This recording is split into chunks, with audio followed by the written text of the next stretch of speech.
Already finished? Tell me the name of topic. I've already gone through.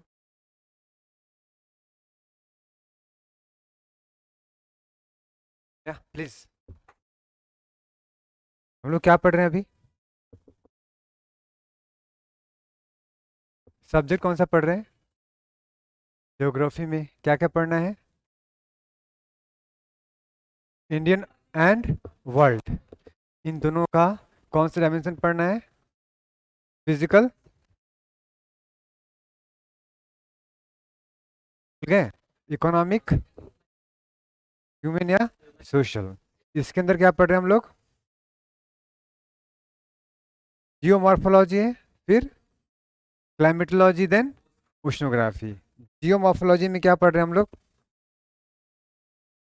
हमने पढ़ा अभी तक इंटरनल स्ट्रक्चर ऑफ अर्थ, फिर क्या पढ़ा? अर्थ मूवमेंट, फिर क्या पढ़ा? अर्थक्वेक, फिर क्या पढ़ा? ये था बेसिक्स। अभी भू आकृति में जो बदलाव हो रहे हैं इससे संबंधित कुछ सिद्धांत पे आना हमें, ठीक है। इसके बाद हमारा बताया था टॉपिक आपका है कॉन्टिनेंटल ड्रिफ्ट थ्योरी, महाद्वीपीय विस्थापन का सिद्धांत। क्लियर है? इस तरह से स्ट्रक्चर है माइंड में already. If it is there you can easily answer your questions, otherwise फिर बाद में कंफ्यूजन होना शुरू होगा, ठीक है। फटाफट देखो फिर से। ज्योग्राफी, इंडिया, वर्ल्ड, इसके तीन डायमेंशन कौन सा? फिजिकल, इकोनॉमिक एंड ह्यूमन या सोशल। उस फिजिकल में क्या पढ़ना हमें? Geomorphology, right. जियोमॉर्फोलॉजी का कौन सा पार्ट? इंटरनल स्ट्रक्चर हमने पढ़ लिया। फिर अर्थ मूवमेंट। अर्थ मूवमेंट में दो मूवमेंट बहुत महत्वपूर्ण थे, कौन कौन सा? अर्थक्वेक एंड वॉल्केनिज्म वाला, हमने कर लिया उसको। साथ में अब हम लोग आगे कौन सा? अब हम सिद्धांत पढ़ेंगे कि जो मूवमेंट्स हो रहे हैं इसको कोई तो समराइज करेगा ना बैठ के, कि कैसे हो रहे हैं, क्या हो रहा है, इसका साइंस क्या है, ऑल इन डिटेल। तो वहां से हमारा पहला टॉपिक शुरू होगा अब। नेक्स्ट टॉपिक मतलब वो है कॉन्टिनेंटल ड्रिफ्ट थ्योरी, महाविस्था क्या बोलेंगे उसको? महाद्वीपीय विस्थापन का सिद्धांत। सो क्या लगता है ये सिद्धांत किस बारे में होगा? हाँ बोलो बोलो। प्लेट संचलन के बारे में।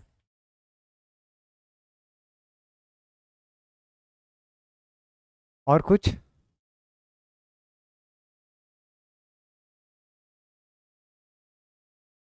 देखो कई सारी इसमें संकल्पनाएं आती हैं, लेकिन मुख्य तौर से इसी की बात की गई कि क्या हमारा जो पृथ्वी आज जिस कंडीशन में है, जैसे आप देखते हो north America, south America, Europe, Africa, India, Australia, Madagascar, इसके साथ साथ में एंटार्क्टिका, आर्कटिक रीजन, ये सब अलग अलग हैं, इनके बीच में पानी है। और क्या ये शुरू से ऐसा रहे होंगे? तो ये शुरू से नहीं रहे होंगे, तो इसी चीज़ को एक्सप्लेन करने के लिए, चूंकि भू आकृति विज्ञान पढ़ रहे हैं हम लोग, जियोमॉर्फोलॉजी, इसमें जो बदलाव हैं इसी बदलाव से संबंधित जो पहला थ्योरी आया, हाइपोथेसिस आया कह सकते हो एक तरह से, ठीक है, उसका नाम क्या है? Continental drift theory. किसने दिया था ये? अल्फ्रेड वैगनर ने दिया था। कब दिया था ये आइडिया? देखो दिया था उसने 1912 में। कब दिया? बट इशू क्या हो गया कि 1914 में क्या शुरू हुआ? World war. And that's why इस पे उतना फोकस नहीं हो पाया। वर्ल्ड वॉर वन के बाद इस पे फिर से चर्चा डिटेल में हुई और उन्होंने अपने सिद्धांत दिए, और सिद्धांत के अनुसार उन्होंने बताया कि पृथ्वी जो है पहले एक ही लैंड मास था। क्या था? जिसका नाम क्या है? पेंजिया। याद रहेगा, ध्यान रखना। पैन मतलब ऑल, पैन होता है ना, पैंडेमिक, पैन मतलब ऑल, एंडेमिक मतलब लोकल, ऐसे ऐसे वर्ड होते हैं। पैन जिया, जिया मीन्स अर्थ, पूरा कॉन्टिनेंटल मास एक ही था, उसका नाम था पैंजिया, राइट। गुड। जब एक ही लैंड मास था तो ओशन कितना होगा? चारों तरफ से ओशन से घिरा हुआ था, उसका नाम क्या है? पैंथालसा। पैन मतलब अगेन ऑल, और थलसा मतलब water. Got it? So all water bodies were, एक ही था वो, क्या नाम था? पैंथालसा। ध्यान रहेगा, ठीक है। तो आपको शॉर्ट नोट्स कुछ यूं होंगे, बाकी डिटेल में पढ़ना है आपको। इसको किसने दिया? अल्फ्रेड वैगनर ने। कब दिया? 1912 में दिया। इसने क्या बताया? एक ही लैंडमास था पहले, क्या नाम था उसका? पैंजिया था। एक ही ओशन था, क्या नाम था? पैंथालसा था। फिर क्या बताता है ये कि लगभग 200 मिलियन ईयर्स एगो, कितना? ये सब लिखो मत, पूरा नोट्स दे दूंगा मैं। ये सब इस तरह से लास्ट में लिखते हैं जब शॉर्ट नोट्स बनाना हो रिवीजन के लिए। मैंने क्या कहा? एट द एंड, मतलब उसने बताया कि 200 मिलियन ईयर्स एगो, कितने? 200 मिलियन ईयर्स, अगर तुम करोड़ साल में डिवाइड करना चाहते हो तो कितना होगा?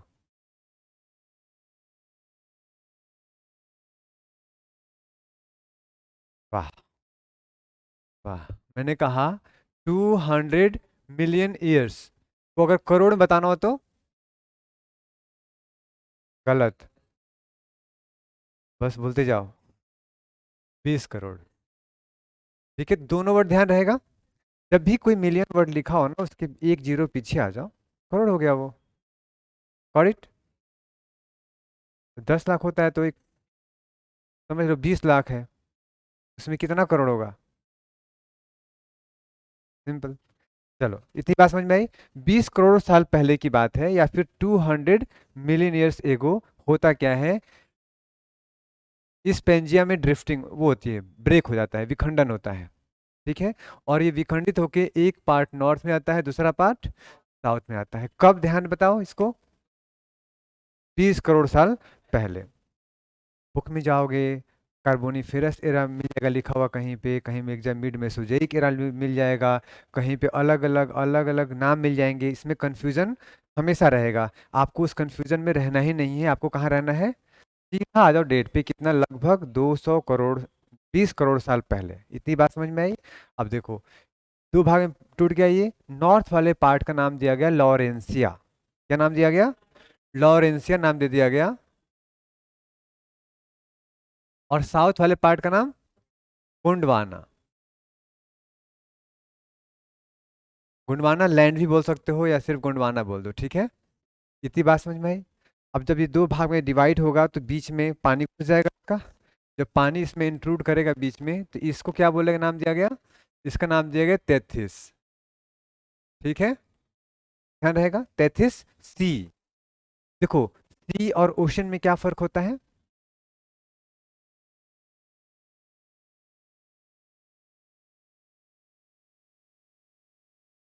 नहीं, इसको ऐसे नहीं, सिंपल सा है। जब इसका रिलेशन साइज से है, ठीक है।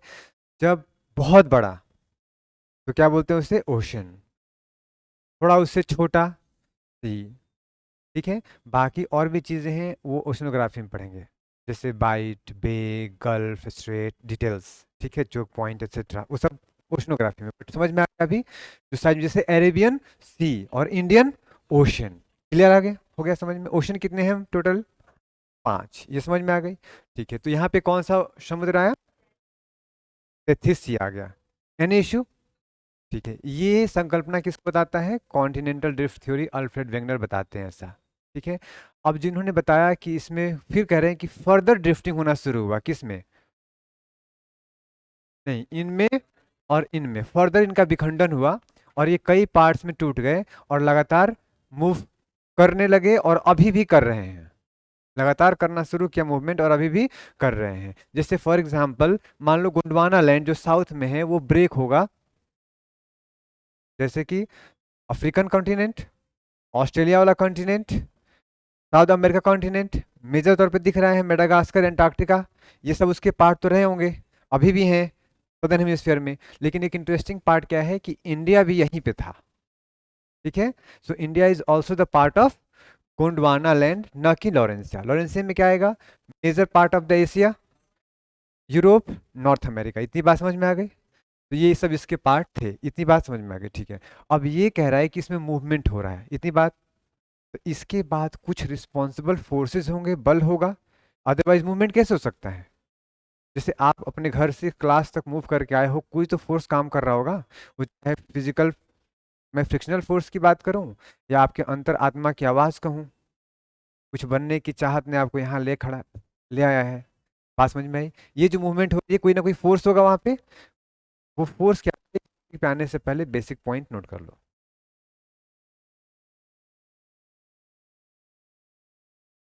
अल्फ्रेड वैगनर, नाम याद रहेगा। साल 1912। एक ही लैंड मास, नाम क्या है? एक ही ओशन, नाम क्या है? पैंथालसा।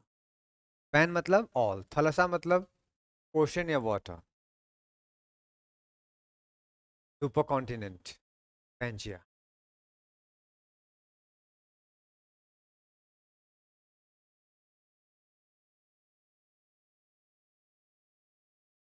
फास्ट लिख रहे हो?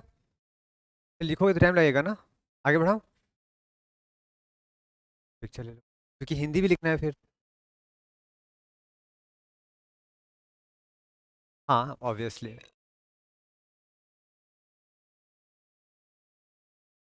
डन।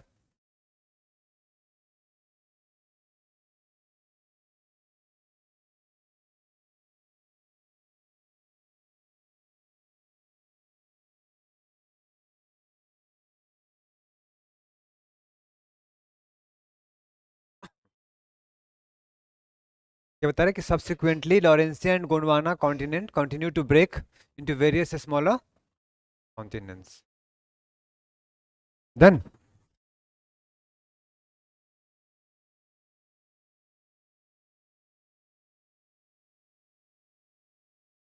क्या हुआ?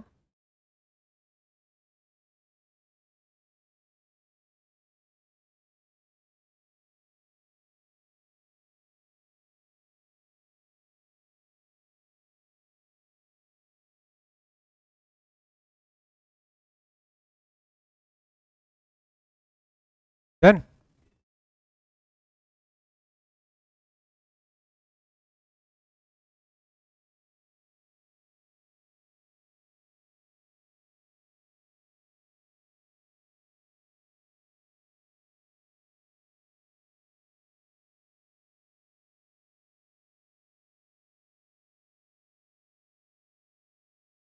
यहाँ तक हो गया ना। अब आते हैं हम रिस्पॉन्सिबल फोर्सेस की बात करते हैं फटाफट, क्विक रिवीजन। किसने दिया महाद्वीपीय विस्थापन का सिद्धांत? कब? 1912। उसने कहा एक ही लैंड मास था, नाम? एक ही ओशन। उनमें ड्रिफ्टिंग कब हुआ?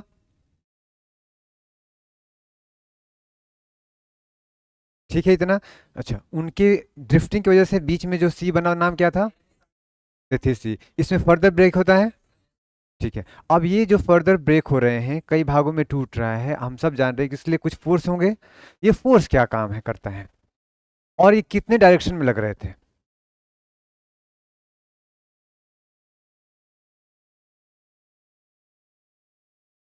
देखिए अब हम बात कर रहे हैं फोर्सेस की, किसके द्वारा बताया गया ये? Alfred Wegener. इन्होंने कहा कि फोर्स जो है दो डायरेक्शन में लग रहा था। एक लग रहा था इक्वेटर वर्ड्स। कौन सा? इक्वेटर वर्ड्स मतलब विषुवत रेखा की तरफ, भूमध्य रेखा की तरफ। मतलब अगर यहाँ लॉरेंशिया वाला पार्ट है, इधर गोंडवाना वाला पार्ट है, तो ये कहाँ आ रहा है? इस तरफ। और ये कहाँ जा रहा है? इस तरफ, टुवर्ड्स इक्वेटर। ये बात समझ में आ गई? डन। ये हो गया। दूसरा कह रहा है कि इसका जो मूवमेंट हो रहा है वो वेस्टवर्ड हो रहा है। कहाँ हो रहा है? वेस्टवर्ड, मतलब पश्चिम की ओर। इतनी बात समझ में आ रही है? दो बातें हैं भाई, कितने दिशा में? जैसे आप लोगों का भी कुछ मूवमेंट हो रहा है एक तरफ, यूपीएससी तो हो ही रहा होगा, साथ में लाइफ में कुछ डिस्ट्रैक्शंस होंगे, उधर भी थोड़ा बहुत मूवमेंट हो रहा होगा। और इसीलिए कहा था रॉबर्ट फ्रोस्ट ने, क्या कहा था? The woods are lovely dark and deep, but I have promises to keep, and miles to go before I sleep, and miles to go before I sleep. क्या मतलब हुआ? The woods are lovely dark and deep. Woods जंगल, पेड़, ठीक है। Woods are lovely, dark and deep, but I have promises to keep, and miles to go before I sleep, and miles to go before I sleep. Hindi में बोलूं? सघन मगन, सघन गगन मनमोहक वन तरु मुझको आज बुलाते हैं, पर किए जो मैंने वादे याद मुझे वो आते हैं, अभी तो मिलो मुझको चलना है। यूपीएससी की तरफ चलना है। लेकिन जब कहता ना कि सघन, वो लवली डार्क एंड डीप जो बात कर रहा था, आपके दोस्त, birthday parties, fashion, movies, tourist destination आपको डिस्ट्रैक्ट कर रहे होंगे अपने रास्ते पर से। आप भटक गए, तो भटक गए, और अगर उनको आपने त्यागा, कहते हैं ना कि miles to go before I sleep and miles हो। पता है ये लाइन कहाँ में लिखी लिखी मिली थी? ये लाइन आप सबको याद रहना चाहिए। पता है क्यों? क्योंकि हमारे देश के प्रथम प्रधानमंत्री के टेस्ट जब उनकी निधन हुआ था तो उनके जब सर्च किया गया था तो उनके टेबल पे यही 4 लाइनें लिखी हुई मिली थी। ठीक है, इसको याद कर लेना, काम आएगा। आगे बढ़ते हैं। ये कहाँ जा रहा है? एक दूसरे की तरफ। और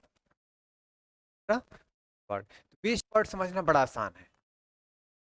ये कहते हैं अल्फ्रेड वेगनर, जो वेस्ट वर्ड मूवमेंट हो रहा है, जैसे उन्होंने देखा कि नॉर्थ अमेरिका साउथ अमेरिका पीछे चला गया है, पहले जुड़ा हुआ था, तो पीछे क्यों गया होगा? उन्होंने देखा कि पानी की धाराएं जाती है ना पीछे, वो आता है ज्वार भाटा, तो उन्होंने कह दिया कि it is because of the tidal force, ज्वारीय बल के कारण ये पीछे चले गए। क्या देखो मैं यहाँ पे टाइडल फोर्स उन्होंने बता दिया, किसके लिए?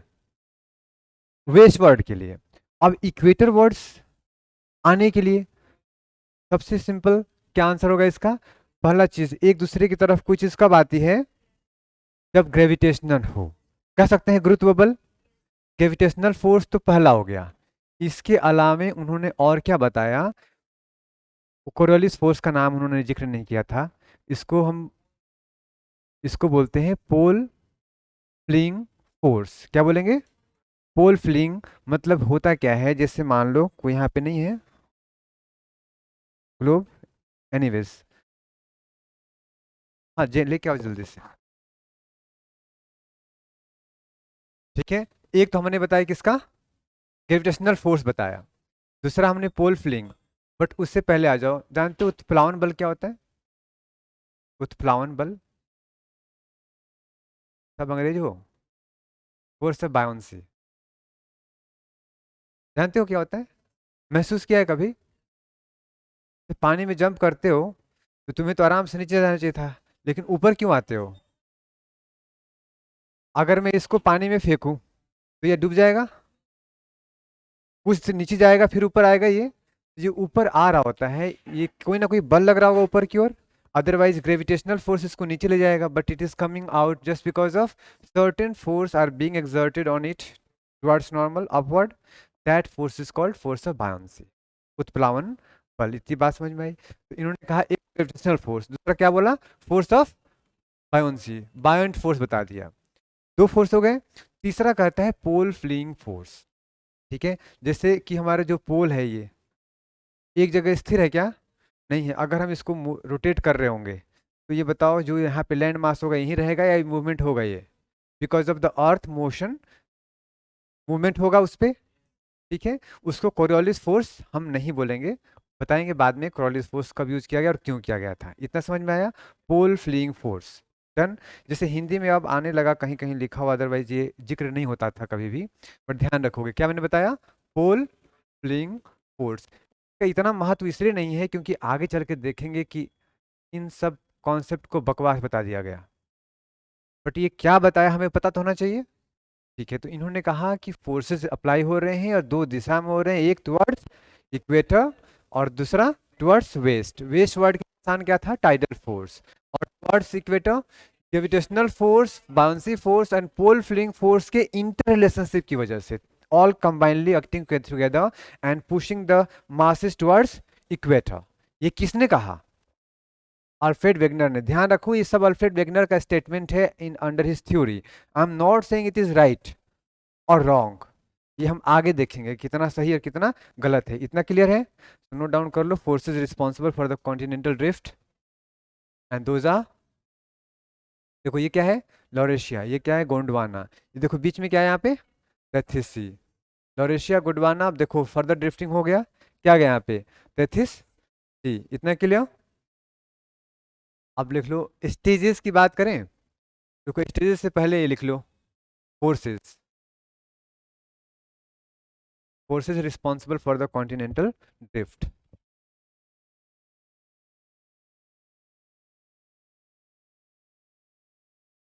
Alfred, according to Alfred Wegener या Wegener, the drift is still continuing. हाँ, globe.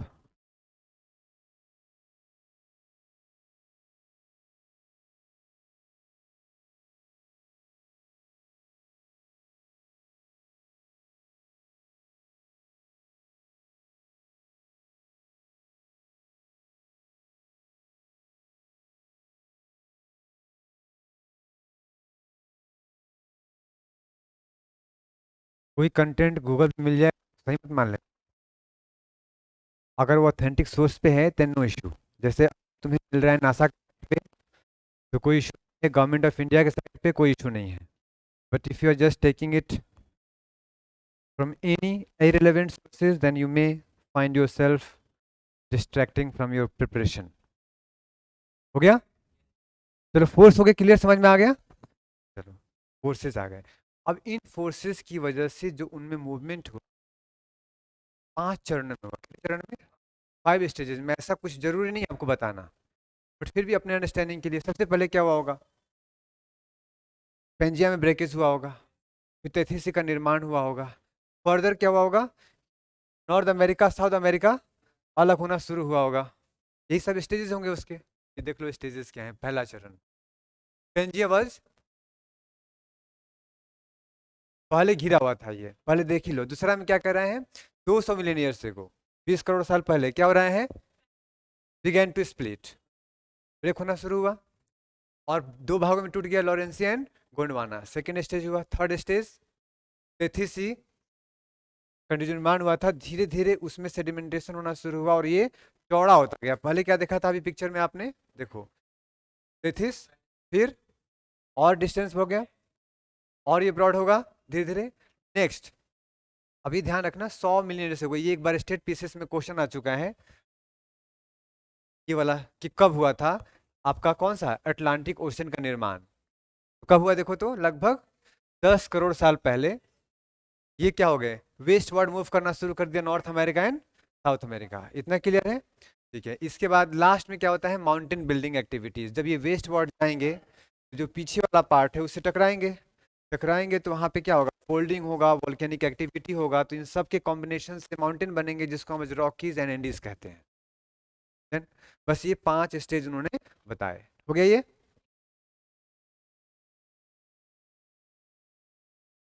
सबसे आसान है इस सिद्धांत को समझना, द इजीएस्ट वन।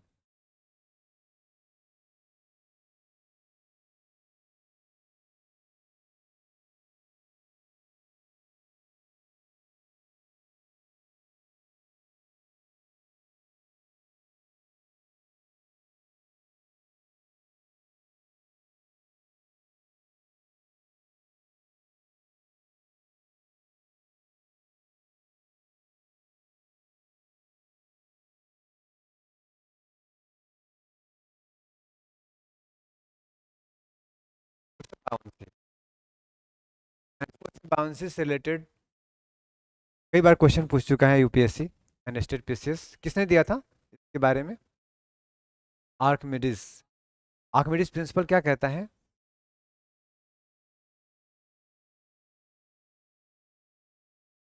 अरे तो गजब बोला इसने।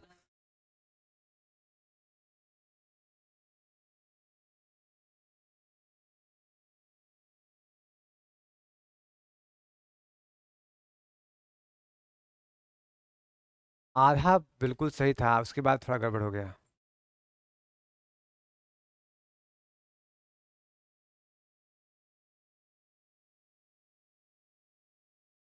देखो मास मत बोलो ना, फिर अगर ऐसे बोलो मास बोलोगे तो अगर मैंने इसको अंदर डाला पानी के नीचे तो जितना पानी डिस्प्लेस होगा, इतनी बात समझ में आई। और एक इसके में 1/10 में मान लूँ वजन में और इसी शेप में डालूं तो मास तो दोनों, मास तो अलग अलग हुआ लेकिन डिस्प्लेसमेंट ऑफ वाटर तो सेम हो गया साइज के अनुसार। इसलिए जब कोई सिद्धांत की बात करो आप ध्यान रखना शब्दों को बहुत सोच समझ के बोलना। जैसे उन्होंने आधा दम बिल्कुल सही बोला था, लास्ट में प्रेजेंट करने में थोड़ा गड़बड़ हो गया। उन्होंने शुरुआत अच्छी की थी, फिर सब कुछ उसमें वॉल्यूम वॉल्यूम घुसा दिया आराम से। आओ देखते हैं क्या है आर्किमिडीज प्रिंसिपल। ध्यान से हिंदी वाला पढ़ो तो, किसी तरल माध्यम में किसी वस्तु पर लगने वाला उत्प्लावन बल उस वस्तु द्वारा विस्थापित तरल के भार के बराबर होगा। जितना पानी को उसने विस्थापित किया, ठीक है, डिस्प्लेस किया, उस पानी का जो वेट होगा नीचे की ओर उतना ही एग्जैक्ट ऊपर की ओर बल लगाएगा। यही आर्किमिडीज प्रिंसिपल है। और ये आर्किमिडीज को कब मालूम चला था पता है? बेचारा बहुत परेशान था। He was taking bath without clothes.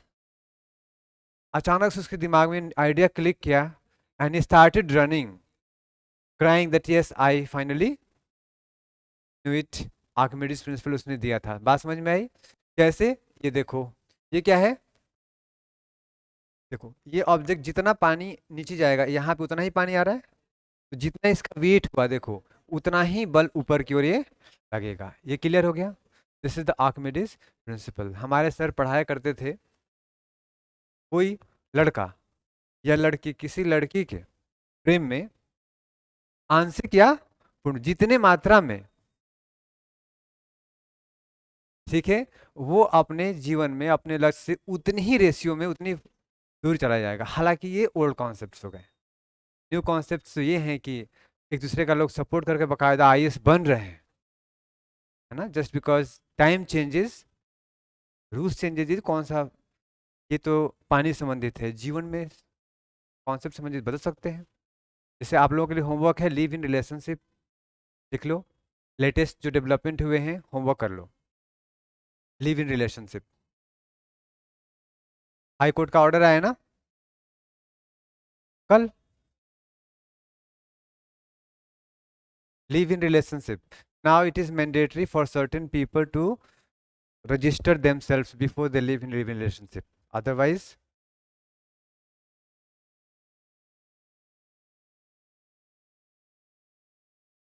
आप लोगों को कुछ व्यवहारिक ज्ञान पता होना चाहिए। आपके आस पड़ोस में ऐसी बहुत बड़ी बड़ी घटनाएं हुई हैं बड़े लोगों के साथ जिनको आपको जानना चाहिए। वो सब केस स्टडीज काम आएगा आपके पेपर 4 में।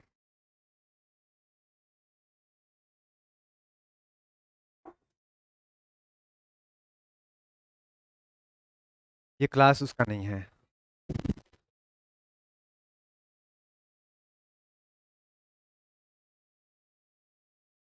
डिपेंड करता है सिचुएशन। जैसे आप लोगों को पता है दुनिया में सबसे ज्यादा रिलेशनशिप ब्रेक कहाँ होते हैं, मीन्स तलाक के केसेस कहाँ होते हैं?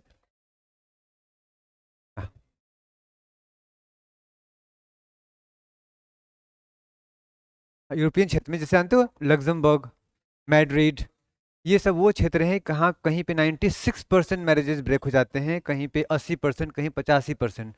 तो जहाँ पे इस तरह हो कि शादी कर रहे हो इतना कुछ, फिर ब्रेकअप, फिर परेशानियां, तो फिर उन लोगों के लिए तो बेहतर है ना कि ऐसे ही रह लो।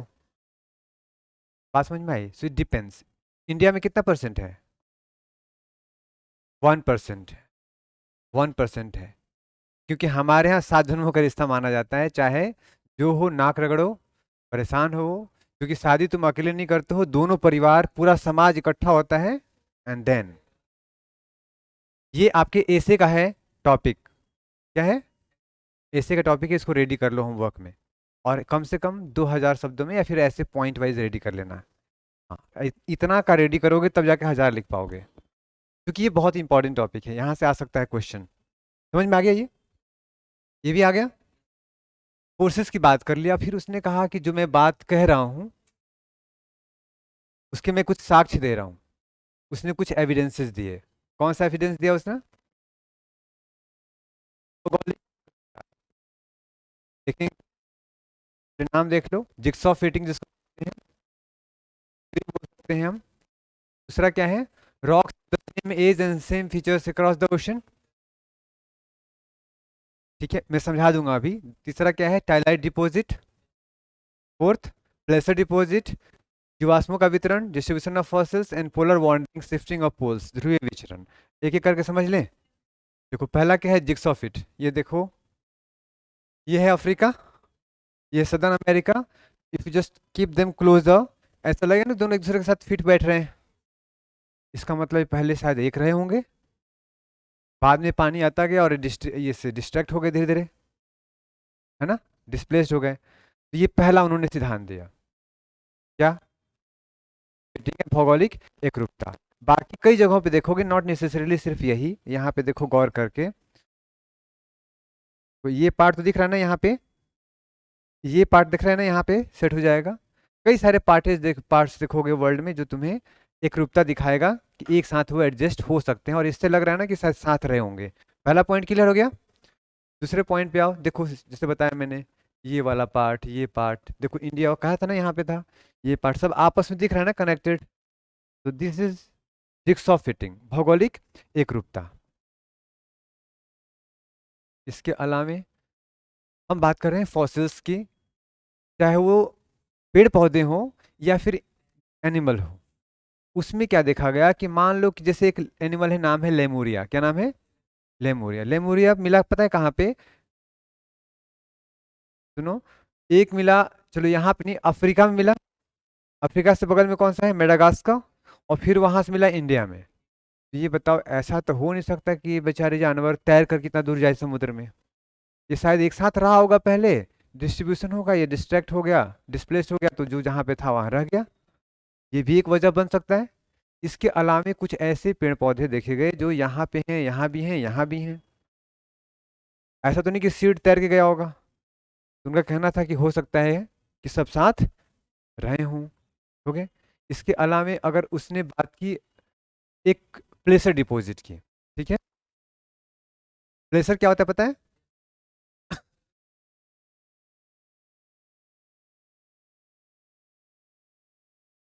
नहीं, प्लेसर जो है एक मिनरल है दैट वी फाइंड जहाँ कहीं भी। एक होता है ना पेरेंट रॉक, पेरेंट रॉक, उस पेरेंट रॉक में खास तरह का मिनरल होगा, जैसे गोल्ड। गोल्ड हर पत्थर मिल जाएगा, किसी खास पत्थर मिलेगा, किसी खास पत्थर मिलेगा। तो जो उसका पेरेंट रॉक है पत्थर वाला, वो मिला है ब्राजील के रियो डी जनेरियो में, ठीक है? और जो गोल्ड मिलता है ज्यादातर कहाँ? घाना। आया था जीटीबी नगर, याद है यहाँ पे, ये रीजन में। तो ऐसा कैसे हो सकता है कि ये गोल्ड यहाँ मिल रहा है और इसके जो पेरेंट रॉक है कहाँ मिल रहे हैं? यहाँ मिल रहे हैं, मतलब ये साथ। एंड दैट इज वाई, तो this is one more evidence place of deposit. इसके बाद है टाइलाइट डिपॉजिट।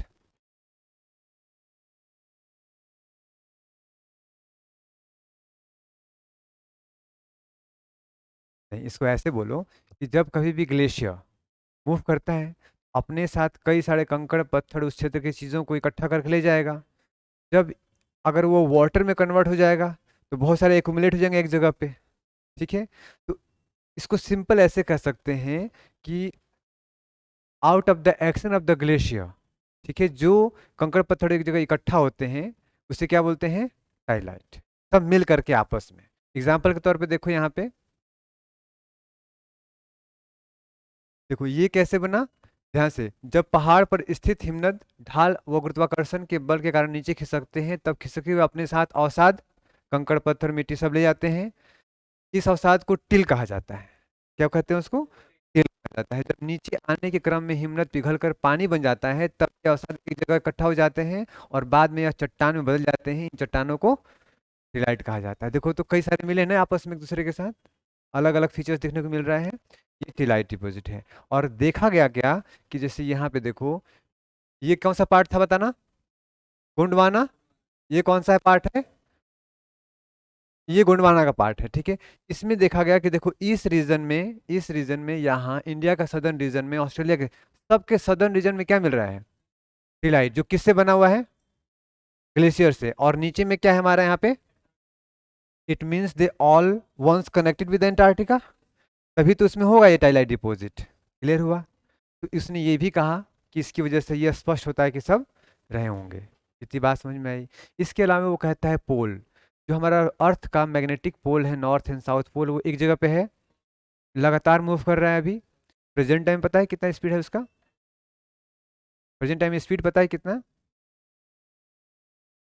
कभी ये कुछ सेंटीमीटर चला मूव किया करता था पर साल में, फिर ये मीटर में आया, किलोमीटर में भी आ चुका है। और 2020 के बाद अभी सबसे फास्टेस्ट मूवमेंट इसका हो रहा है। किसी को इस पे आरएनडी करना हो अलग से यूपीएससी के बियॉन्ड जा करके, तो जाना, राज्यसभा के डिबेट में इस बारे में डिटेल दिया गया है। बहुत ज़्यादा स्पीड से कहाँ जा रहा है? वेस्ट वर्ड मूव कर रहा है। कौन सा? North magnetic pole of. तो ये पोल मूव कर रहा है। तो पोल मूव कर रहा है मतलब वो, इसको ही बताने को उन्होंने कोशिश किया कि पोल जो मूव कर रहा है ये इसलिए कर रहा है क्योंकि कॉन्टिनेंट मूव कर रहा है। ये किसने कहा? तो ये उसके एविडेंस, और देखने में सही लग रहा है कि नहीं लग रहा है? इसके अलावा उसने कुछ और भी एविडेंसेस दिए, जैसे उसने कहा कि जो पीछे माउंटेन बना है, ठीक है, किसके लिए बना है? तो उसने कहा पहले इन्होंने माना था कि नीचे क्या है? ताइमा, ऊपर क्या है? सियाल। मैं क्लियर है?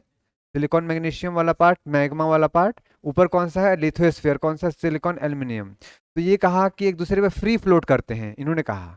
और जब वो निर्माण की प्रक्रिया बता रहे थे तो उन्होंने कहा कि जब इनके बीच में फ्रिक्शन हुआ जिसकी वजह से निर्माण हो गया किसका, वलन हो गया, उसमें फोल्डिंग हो गई।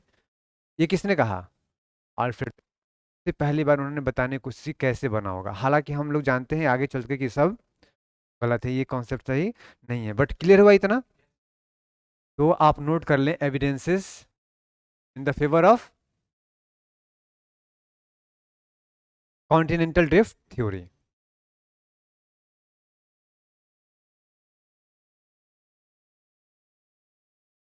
बता सकते हो ना, मतलब नींद में भी पूछूं तो याद हो गया, बिना देखे बताओ आप, एविडेंसेस। हाँ ठीक है, एज के फॉसिल्स नहीं, रॉक्स अक्रॉस द ओशन, और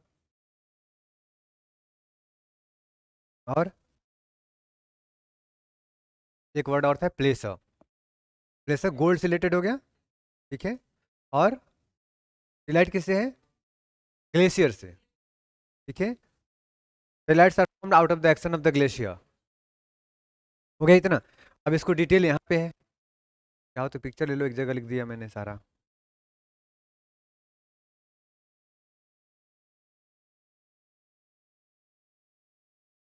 इसमें दो अलग अलग बोटेनिकल एंड फॉसिल्स अलग बात कर लिया यहाँ पे। एज ऑफ रॉक्स की बात किया गया तो इससे देखा गया कि मान लो कि जो यहाँ का उम्र है उसका यहाँ भी है, यहाँ वाला का यहाँ है, मतलब सेम रहे होंगे, एक साथ होंगे। हालांकि अभी आएंगे, कौन सा कर लो।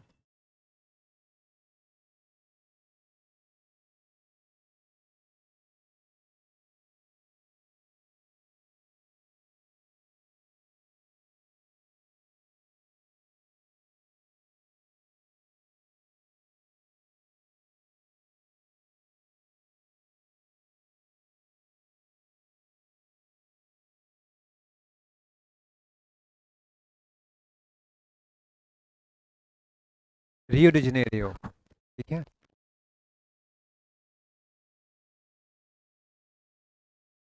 थोड़ा वाले क्या है, घाना, GTB नगर याद है, घाना टोगो बेनिन, ये क्षेत्र है जहाँ पे गोल्ड बहुत ज्यादा मिलता है।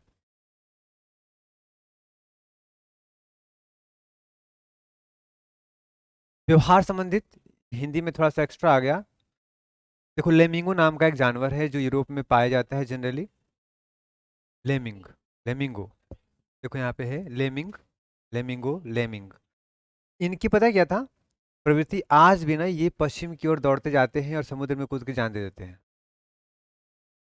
बिहेवियर होता है ना, जैसे मान लो कि किसी को, तुम अपने रूम में होते हो और सपोज तुम्हारा वॉशरूम तुम्हारे उठते ही लेफ्ट साइड पड़ता हो, तुम अचानक से किसी दूसरी जगह सो जाओ, और नींद में जब तुम अचानक से उठोगे तो किधर जाएगा तुम्हारा बिहेवियर, लेफ्ट साइड में। सिंपल सी बात है, वही जो इनका बिहेवियर था लगातार, वहाँ से नॉर्थ अमेरिका साउथ अमेरिका पश्चिम की ओर शिफ्ट कर गया।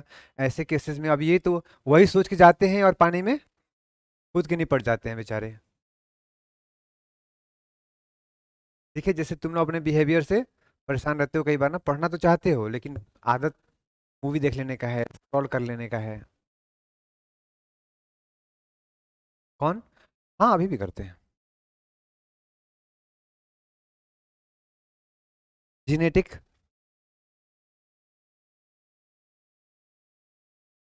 है ना प्यारे, बस ले, ये नहीं पता, वो देख लेना, बायोटेक्नोलॉजी पढ़ना, वो पढ़ना पड़ेगा, बायोलॉजी ऑफ फ्लेमिंग। नाखून,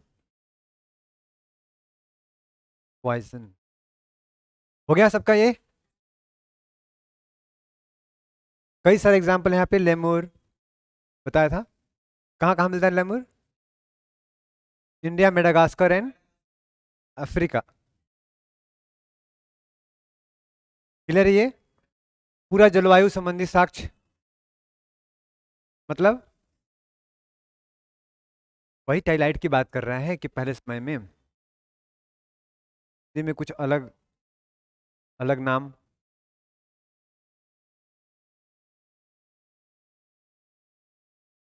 डन।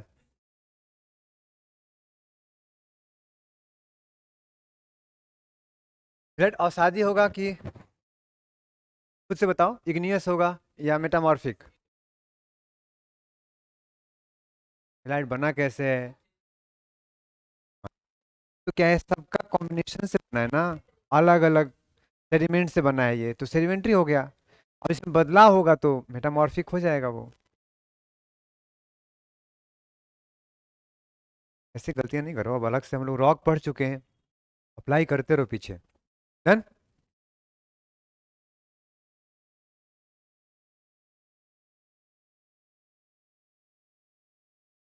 मान लो कभी लिखने को आ जाए, you should be able to write. Hindi में तो लिखा ही था, इंग्लिश में भी दे दिया एक ही पेज में सारा।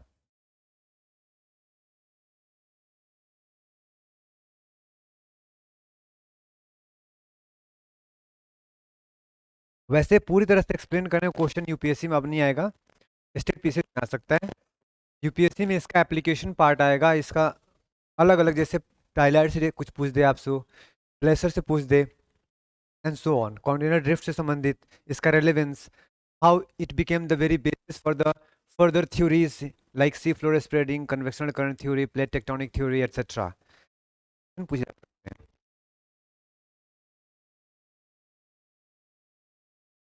ये बताओ, टूरिस्ट अपने आप में सब बेहतर ही होगा, इसमें कुछ कमियां होंगी? इसकी कुछ कमियां, सबसे पहली कमी पता है क्या थी? इसने कहा कौन से फोर्स रिस्पॉन्सिबल है मूवमेंट का? Tidal force, pole fleeing force, force of buoyancy, gravitational force.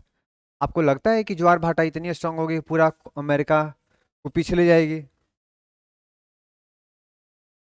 पूरी कॉन्टिनेंट को ऊपर ले जाएगा, लेफ्ट वर्ड वेस्ट वर्ड?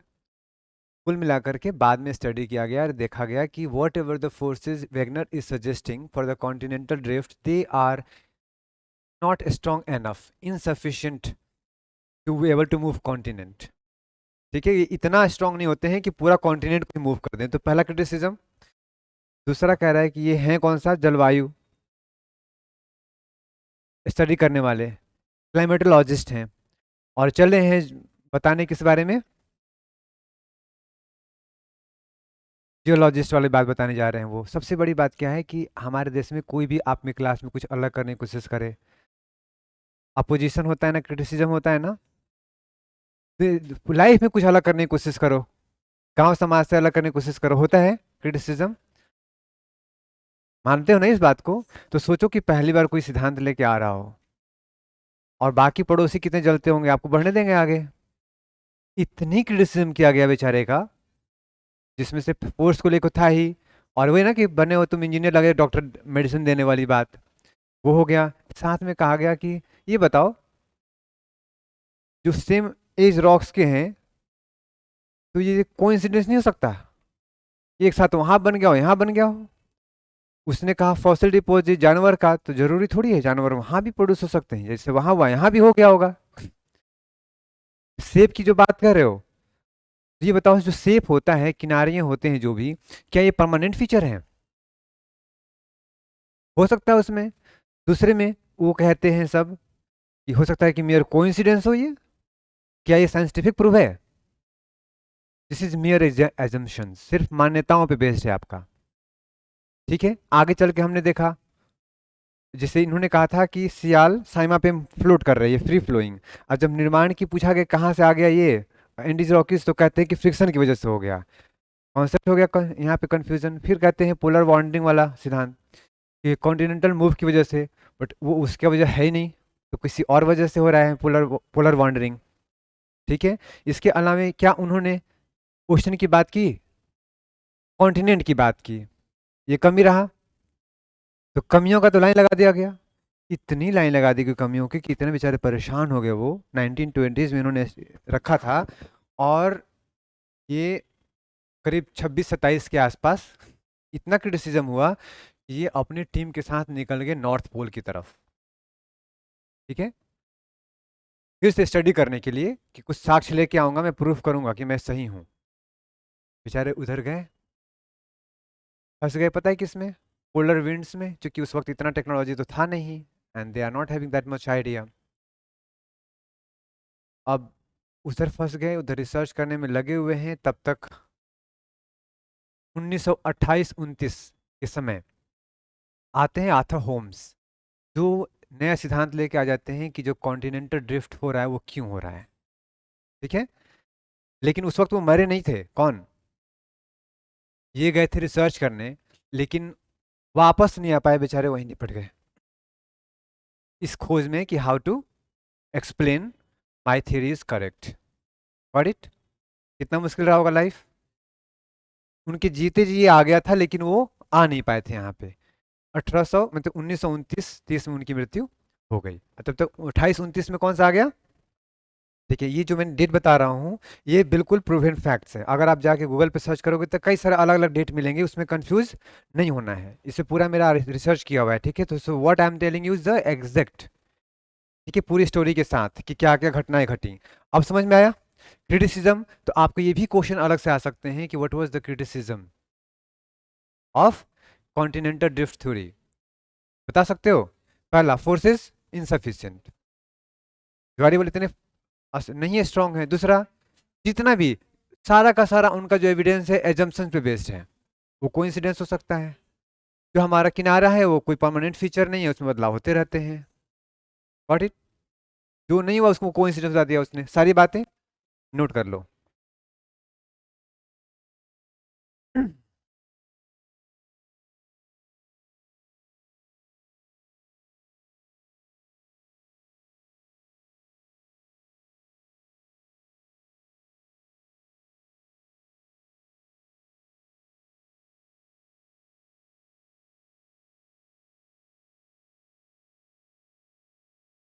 अरे,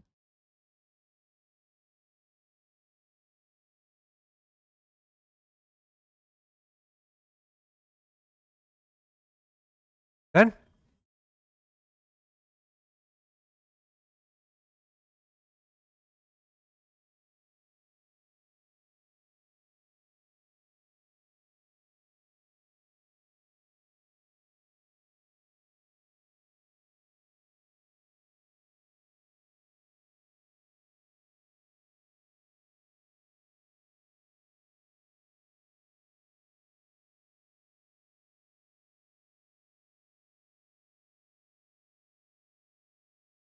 क्रिटिसिज्म, और आगे थोड़ा सा बढ़ के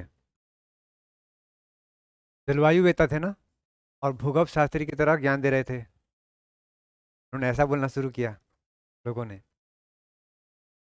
ठीक वैसे ही जैसे मान लो मैं ज्योग्राफी पढ़ा रहा हूँ, कभी किसी दूसरे टॉपिक पे छेड़ता हूँ तो कुछ लोगों का शकल वैसा बन जाता है, सर ये क्या शुरू कर दिया। डन।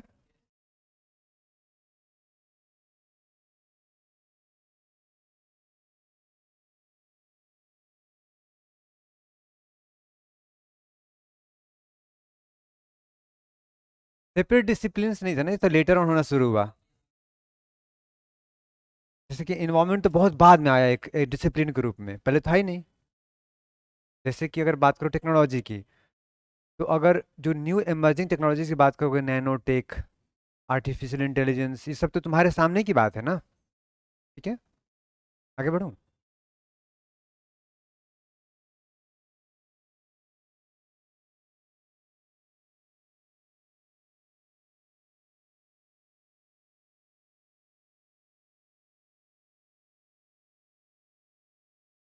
डन।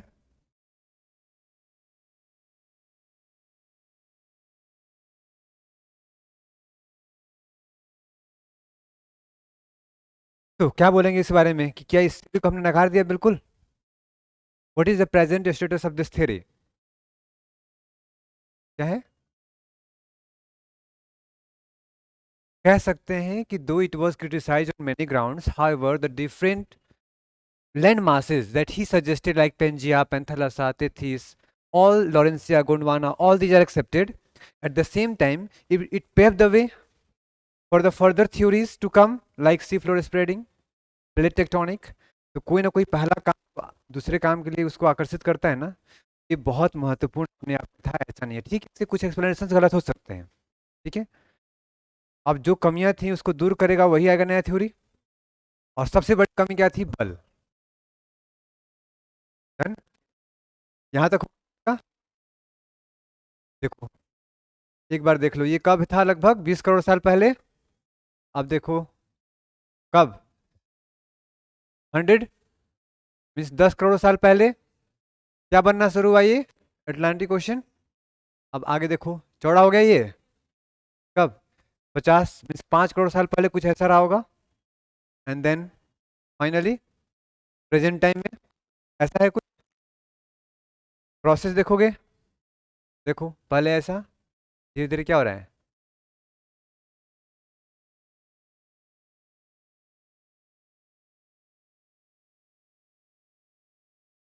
समझ में आया? कई बार देखोगे अलग अलग। कहाँ से जा रहा है ध्यान रखना, इंडिया।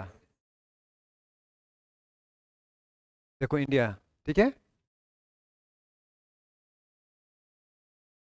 वो अलग अलग तुम्हारा ध्यान जाएगा, अलग अलग चीजें दिखेंगी तुम्हें डेवलप होते हुए। ऑस्ट्रेलिया।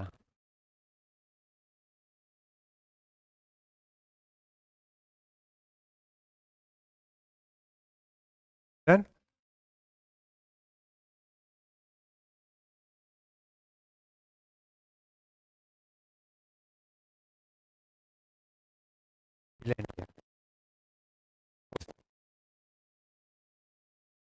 लेटर ऑन,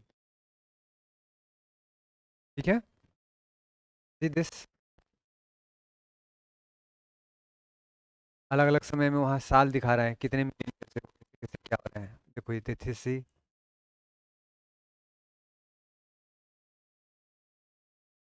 है। अब ये देखो,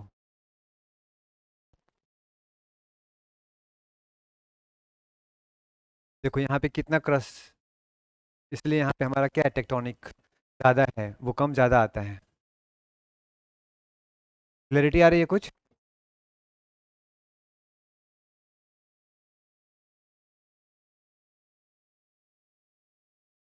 इन्हें ये जा करके देख के तो बनाया नहीं होगा, इमेजिनेशन से किसी ने बनाया। कौन कौन सा पार्ट ध्यान रखेगा बेचारा। एक बेसिक अंडरस्टैंडिंग हुई कि पहले कैसा था अब कैसा। अच्छा जो अब है उसमें लगातार मूवमेंट हो रहा है कि नहीं, आगे कैसा होगा। पॉसिबिलिटी, देखो यहाँ पे ध्यान से, ये कौन सी दिखा रहा हूँ मैं, ओशन वाला पार्ट। देखो यहाँ पे नहीं बना था पहले ना, ये देखो वेस्ट गोंडवाना, ये गोंडवाना ऊपर लॉरेंशिया। अब देखो ये ब्रेक हुआ वेस्ट में, ईस्ट में, ये India, Antarctica, south America, Africa. ये क्या दिख रहा है तुम्हें, सी फ्लोर स्प्रेड जहाँ से हो रहा है, जहाँ से मैग्मा बाहर आ रहा है। Got it? तो आंसर करो इसका तो, क्वेश्चन IAS 2014 में आया था। इवोल्यूशन ऑफ ऑर्गेनिजम्स जो फिनोमेना है, कौन सा इसमें से फिनोमेना उसको क्या होगा, कॉन्टिनेंटल ड्रिफ्ट या ग्लेशियल साइकिल, दोनों ही क्या होगा। समझ में आ गया ना?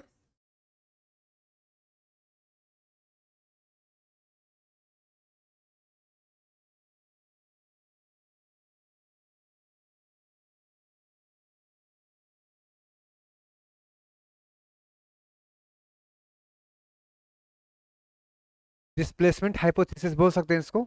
Yes this is true. Drifting की बात कर रहे हैं। Largest placed,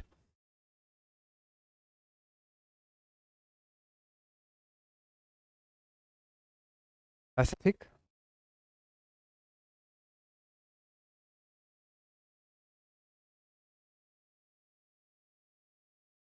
answer it.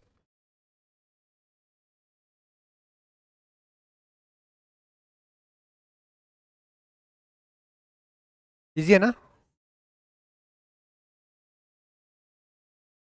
Match the following, convergent मतलब एक दूसरे की ओर आती हुई, डाइवर्जेंट दूर जाता हुआ, एंड हॉट स्पॉट जहाँ से वोल्केनिक एक्टिविटी होता है, जहाँ पे बाउंड्री ना हो। सब सही है ना, मिला हुआ आपस में। डन।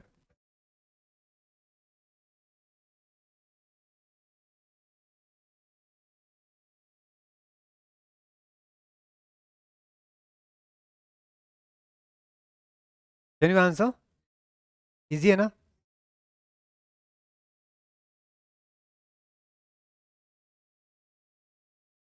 वेट, यहाँ आने से पहले इजी है तो फिर बताओ फटाफट। हमने क्या पढ़ा अभी के बारे में बताना। क्या बताने की कोशिश किया उसने? क्या बताने की कोशिश किया? उसने दो संकल्पना किया था, पता है क्या क्या हाइपोथेसिस? या तो क्लाइमेट चेंज बार बार हुआ है, या फिर कॉन्टिनेंट का विस्थापन हुआ है। क्योंकि अलग अलग क्लाइमेट में अलग अलग मिलेंगे हमें क्या, plant and animal species in a particular region. उसका उसने स्टडी करने की कोशिश की। अंत में यही हुआ कि प्लेट मूवमेंट हुआ है, और उसने उसके लिए कुछ साक्ष्य दिए। तो उसने जो सिद्धांत दिया, नाम क्या था उसका? किसने दिया था सिद्धांत? कब दिया था? पब्लिश कब हुआ? 1920s कह देते हैं, ठीक है। वैसे 1915 के बाद जब वर्ल्ड वॉर खत्म हुआ तो आना शुरू हुआ, 20s में काफ़ी ये बज में रहा, न्यूज़ में रहा, और इस पे क्या हुआ, क्रिटिसिज्म होना शुरू हुआ, ठीक है। इसने क्या बोला, एक ही लैंड मास था, नाम क्या था? पेंजिया। एक ही ओशन था, नाम क्या था? ये पेंजिया दो भाग में ब्रेक हुआ कब? 20 करोड़ साल पहले। एक तरफ फ्लोरेंसिया, दूसरी तरफ गोंडवाना।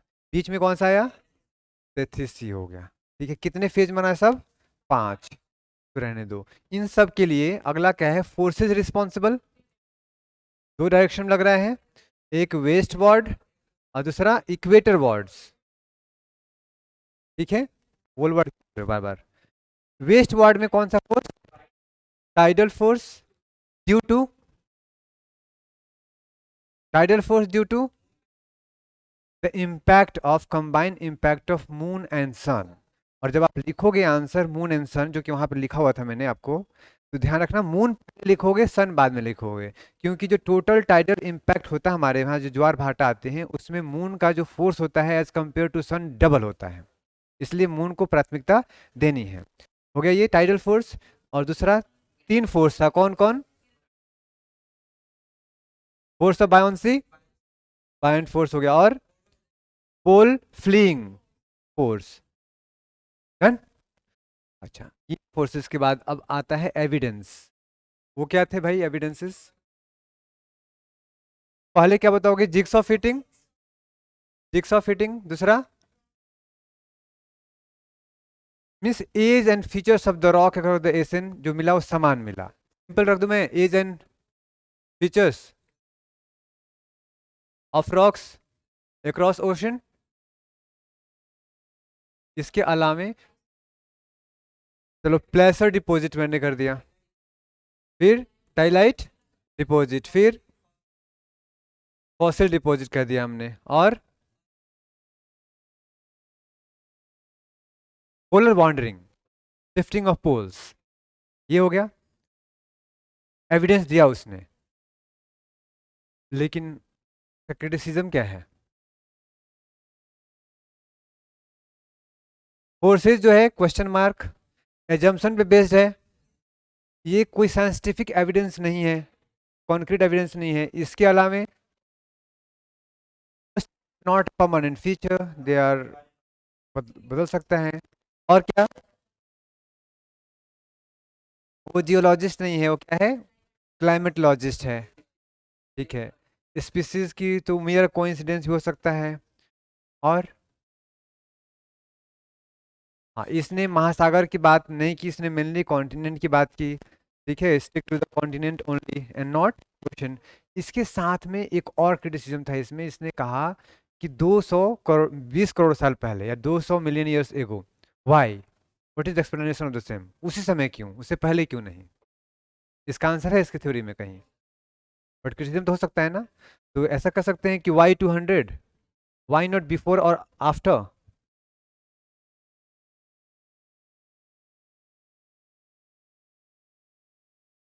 हाँ, उन्होंने प्रूफ करने की पूरी कोशिश की, पर दोबारा से गए थे बेचारे, लेकिन नहीं रह पाए। निपट गए, रहते तो बहुत कुछ मिलता।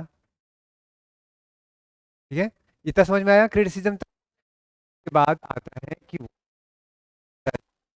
Status. Can you tell me?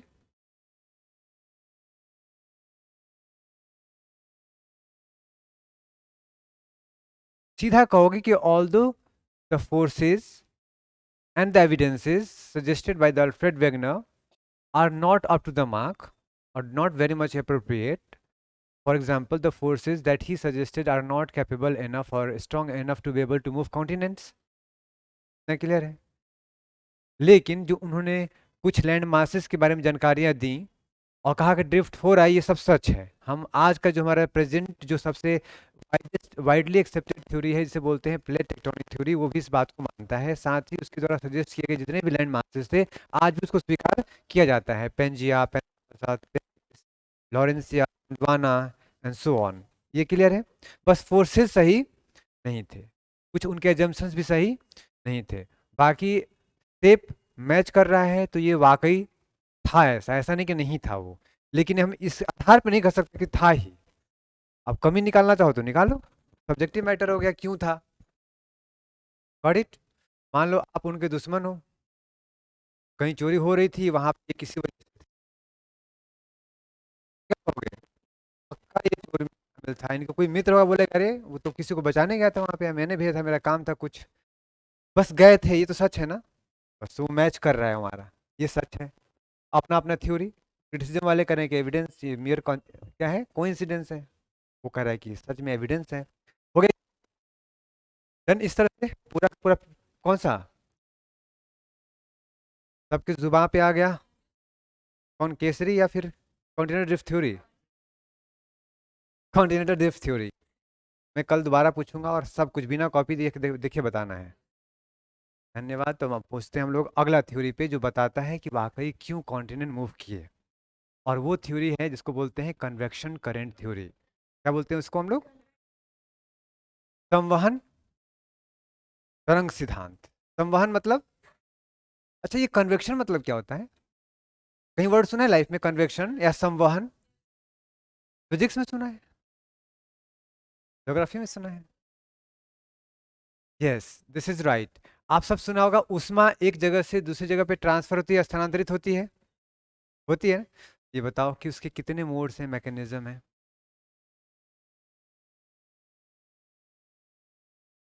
Very good. तीन तरीके से हो सकते हैं. ठीक है, हाँ.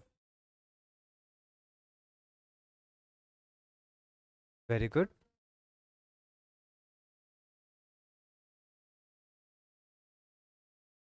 ठीक है. और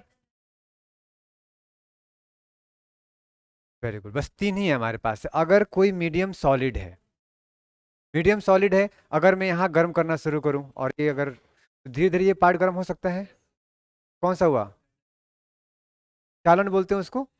ठीक है. मैं यहाँ पे हीटर लगा दूँ, अब पूरा पीछे तक गर्मी फैल जाए. ये जो हीट ट्रांसफर हुआ, कन्वेक्शन.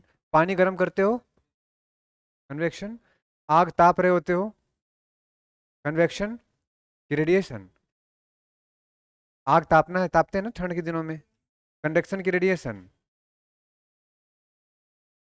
कंडक्शन की रेडिएशन या कन्वेक्शन. कंडक्शन कैसे,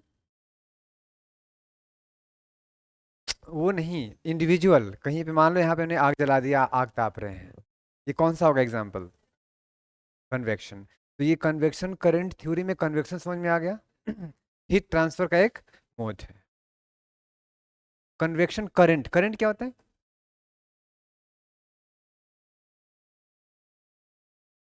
किस डायरेक्शन में. देखो, जब कभी भी किसी फ्लूइड का, फ्लूइड मतलब ध्यान रखना दोनों बातें होती हैं. क्या होता है, गैस भी हो सकता है, लिक्विड भी हो सकता है, इसलिए फ्लूइड एक वर्ड यूज कर रहा हूं मैं. जब भी कभी फ्लूइड का,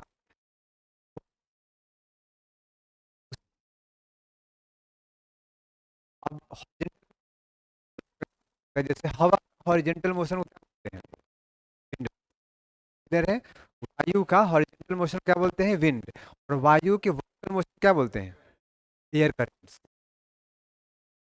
इसी तरीके से मैग्मा आराम से अपना क्षैतिज मूव कर सकता है, लेकिन जब वो ऊपर आता है तो क्या बोलते हैं उसे, लावा. मीन्स मैग्मा का करंट, मैग्नेटिक करंट बोल सकते हैं. इतनी बात समझ में आई. तो अब इन्होंने कहा कन्वेक्शनल करंट थ्योरी. मीन्स किसका, मैग्मा का जो कन्वेक्शन हो रहा है, कन्वेक्शन मतलब हीट का ट्रांसफर, और करंट मतलब अपवर्ड। इतनी बात समझ में आई? तो मैग्मा के ऊपर आने की वजह से धरती के ब्रेकेज हुआ यहाँ पे, और इधर जाएगा तो इसको दूर कर देगा वो। यहाँ से मैग्मा निकलेगा तो ये दूर जाएगा ना, तो ये मूवमेंट हुआ कि नहीं? तो ही एक्सप्लेन कि the movement of the continental crust are because of the convective current of magma, not because of the forces as suggested magma. Clear हो गया इतना? यही है कन्वेक्शन करंट थ्योरी। किसने दिया? Arthur Holmes. क्या नाम? आर्थर होम्स ने। कब दिया? 1928-29। क्लियर है? नोट कर लीजिए, कुछ बातें समझ में आ गया तो अच्छी बात है। थोड़ा सा कन्वेक्शन करंट देख लो कैसा होता है, एग्जाम में आएगा बार बार। वो चाहे हम मैग्मा की बात करें, वाटर करंट्स की बात करूं, एयर करंट्स की बात करूं, it will come again and again. तो in that's why before explaining what is संवहन धारा का सिद्धांत, कन्वेक्शन करंट थ्योरी, हम आ गए ऊष्मा के स्थानांतरण। तीन बातें हैं, कौन कौन सा? Conduction, convection and radiation. तीनों में बेसिक फर्क। इसमें मीडियम ठोस सॉलिड, इसका मीडियम फ्लूइड, गैस भी हो सकता है और लिक्विड भी हो सकता है, और इसका मीडियम निर्वात, not required. This is electromagnetic required. सूरज से रोशनी आती है, उष्मा ऊर्जा पृथ्वी तक, बीच में निर्वात है, फिर भी आ जाती है, तो इसमें मटेरियल मूवमेंट होता है? नहीं होता है। आइए कि ये क्वेश्चन आ सकता है, किसी को चाहिए तो नोट कर लो, अदरवाइज आगे बढ़ जाता हूं मैं।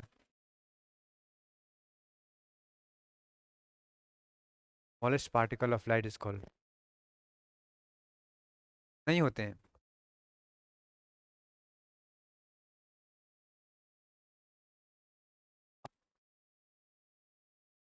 धूल भी खुद को भी चार्ज करते हो। You get heat energy and vitamin D. Vitamin D किससे होता है? तो ये रोशनी में कौन से पार्ट से? उसमें तो बहुत कुछ होता है, alpha beta gamma infrared. Which one helps you? UV rays. उस यूवी रेज में कौन, ए बी या सी? नहीं पता ये सब? पढ़ना चाहिए वैसे। गामा रेस, हीट एनर्जी मिलेगी नहीं, तुम्हारी तुम्हें निपटा के निकल जाएगा वो। हाँ हाँ, कई सारे हैं। जैसे हमारा ओजोन लेयर है, वो जितने भी हायर सोलर एनर्जी रेडिएशंस हैं, ज़्यादा ऊर्जा वाले, उसको वहां रोक लेता है, ज़्यादातर को ट्रैप कर लेता है, वापस भेज देता है। कुछ नीचे आ जाते हैं। आप लोगों को पढ़ लेना, होमवर्क नहीं पता है तो लिख लो। Vitamin D formation in the human body with the help of UV rays. लिख लो होमवर्क में, UV rays and vitamin D. और यूवी रेज का alpha beta A B C तीनों पार्ट पढ़ना, कौन से पार्ट से मिलता है तुम्हें। क्या लिखोगे? विटामिन डी इन सनलाइट, ब्रैकेट में कर देना यूवी रेज। उसको स्टडी करना आपको, यहाँ से क्वेश्चन कभी भी आ सकता है और आ चुका है पहले। डन हो गया कंडक्शन? क्या मीडियम होगा? अब तुमसे कोई क्वेश्चन पूछे कि क्या इसमें मटेरियल मूवमेंट होता है? मीडियम का मूवमेंट नहीं होता है। एक पॉइंट गर्म हुआ, उसका एटम मॉलिक्यूल दूसरे को ट्रांसफर कर दिया, जैसे कि समथिंग लाइक दिस। गर्म कर रहे हो, धीरे धीरे ये मॉलिक्यूल गर्म हुआ, फिर ये मूवमेंट नहीं हो रहा है मॉलिक्यूल का। जैसे यहाँ देखो, सेम क्या मैंने किया यहाँ पे, लाइट अप। अब देखो धीरे धीरे क्या हो रहा है, ये क्या दिखाने की कोशिश कर रहा है, ये ज़्यादा गर्म, थोड़ा और कम गर्म ये, तो gradually rod is becoming hotter. This, वो क्या हुआ, वहाँ पे रेड है, धीरे धीरे क्या हुआ, मॉलिक्यूल करते जा रहे हैं। इस तरह से conduction।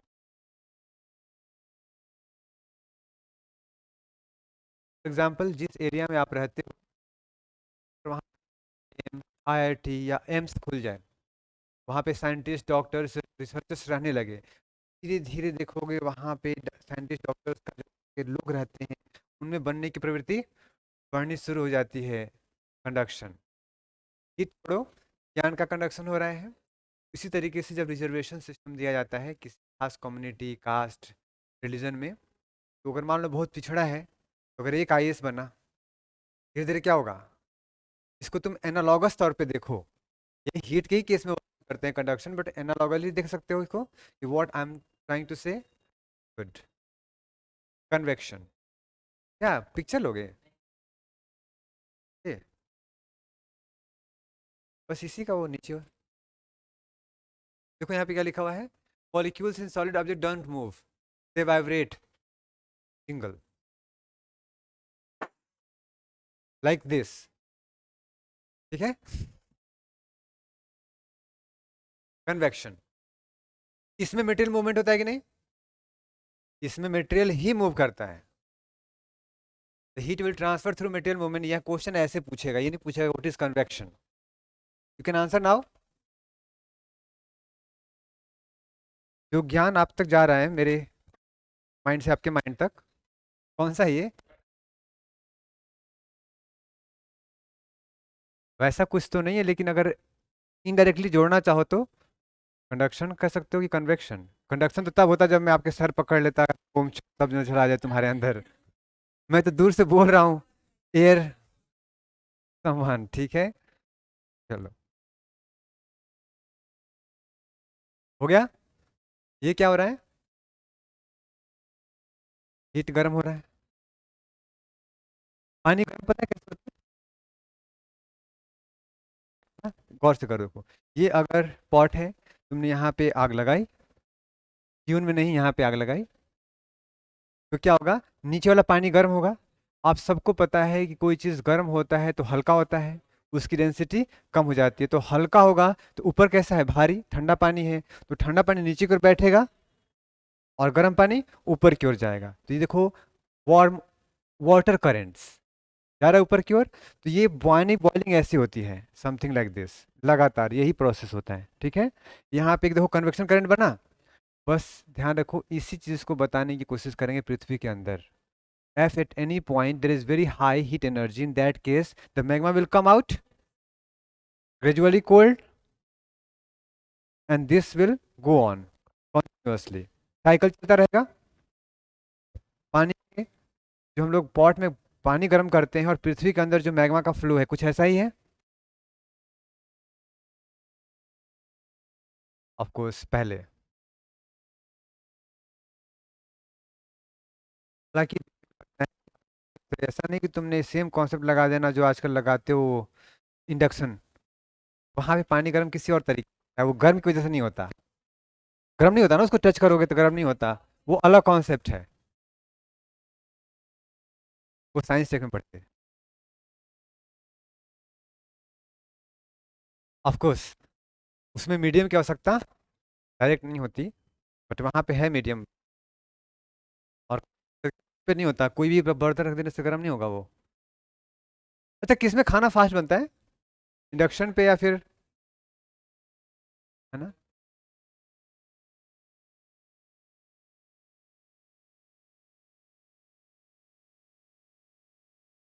बाकी डिटेल डिस्कशन बाद में, साइंस टेक का टॉपिक है ये क्या है?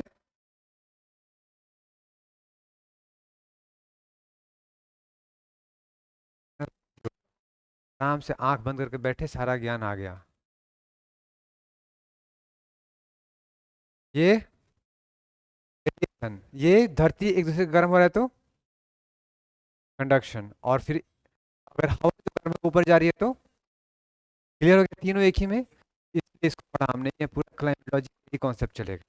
This is what is the ultimate source of energy to the earth, that is sun. Sun's heat energy through first radiation, then conduction and convection. Done? Hey, mister?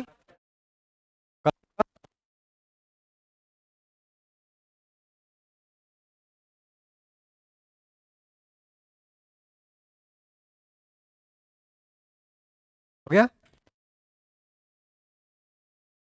ये भी हो गया। अब पढ़ते हैं कन्वेक्शन और करंट थ्योरी। बता दिया ऑलरेडी मैंने, क्या बताया? इन्होंने कहा कि पृथ्वी पे दो तरह के मैग्मा करेंट्स हैं। एक जो ऊपर की ओर आ रही है, अपवेलिंग, अपवेलिंग, ठीक है, upcoming wing, wing wing of magma. और ये क्षैतिज मूवमेंट हो रहा है, और कहीं नीचे जा रहा होगा, ये सेल चल रहा है। जो डाउन नीचे जा रहा है, डाउन वेलिंग, एक अप वेलिंग, दो तरह के करंट हो गए। तो ये बताते हैं, ध्यान सुनना, कि जहां कहीं भी अप वेलिंग ऑफ मैग्मा होगा, क्या होगा? जैसे मान लो ये प्लेट है यहाँ पे, अगर यहाँ पे मैग्मा आना शुरू हुआ, ऐसे केसेस में यहाँ ब्रेक होगा, ये बाहर निकलेगा तो ये इधर जाएगा और ये, क्लियर है। साथ में सारी मैग्मा बाहर जाके ऐसे भी जा रही है, इधर ऐसे मूव कर रही है। और जहां पे भी नीचे आएगा तो यहाँ पे भी कोई मैग्मा ऐसे आ रहा होगा, अपवर्ड इधर, डाउनवर्ड। तो यहाँ वाला प्लेट क्या हो रहा होगा, इस तरफ जा रहा होगा, और ये इस तरफ, आपस में क्या होगा। तो गौर करने वाली बात है कि जहां कहीं भी मैग्मा ऊपर जा रहा है वहां पे क्या हो रहा है, प्लेट एक दूसरे से दूर जा रहा है।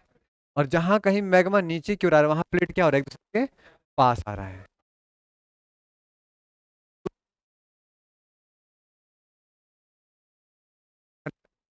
और जहां पास आ रहा है वहां पे क्या बनेगा, अगर दोनों में से एक मान लो ओशनिक हो दूसरा कॉन्टिनेंटल हो तो ओशनिक वाला सब्जेक्ट कर जाएगा कॉन्टिनेंट, और वहां पे क्या बनेगा, वोल्केनिक माउंटेन, माउंटेन। क्लियर है इतना।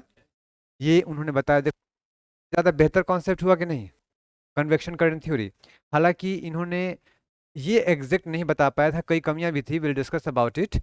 लेकिन इन्होंने बताया, जैसे हमारा इक्वेटर वर्ड फोर्स डिस्कस किया था हमने, इक्वेटर वर्ड फोर्स के बारे में बताते हैं अल्फ्रेड वैगनर, नहीं, आर्थर होम्स, कि ये जो सेंट्रल पार्ट है ना पृथ्वी का, जैसे मान लो ये पर्थ पृथ्वी है, ये कौन सा पार्ट था, ऊपर लॉरेंसिया, नीचे कौन सा पार्ट है, गोंडवाना। ये एक दूसरे के पास आ रहे हैं ना, पास आ रहे हैं, मतलब यहाँ पे कैसा मैग्नेटिक करंट होगा, डाउनवर्ड और अपवर्ड।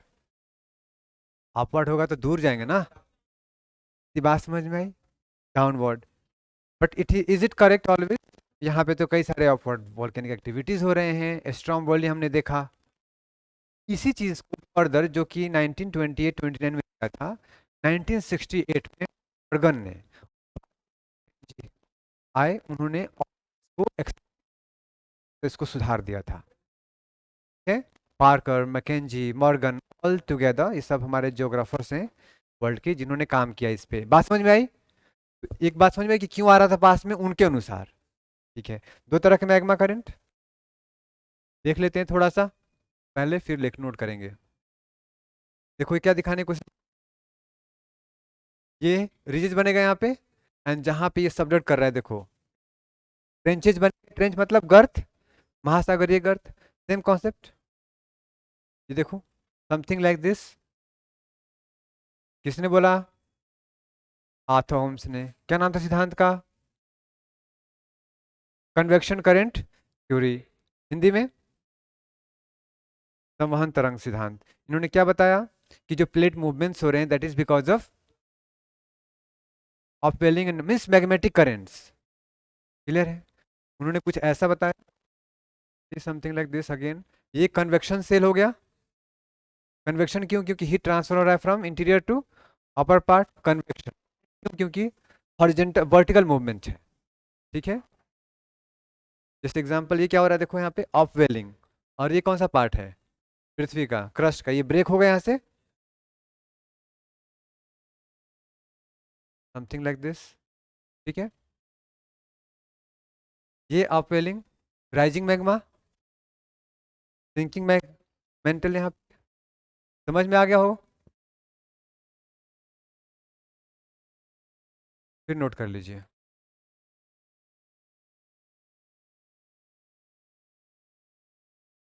आर्थर होम्स, पूरी ज्योग्राफी तुम्हारे फिंगर टिप पे होने चाहिए बिल्कुल। दोबारा से पूछूंगा,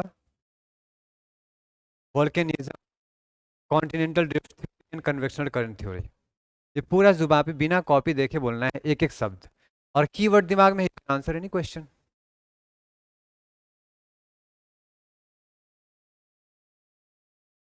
कन्वेक्शन करंट आपके अंदर है,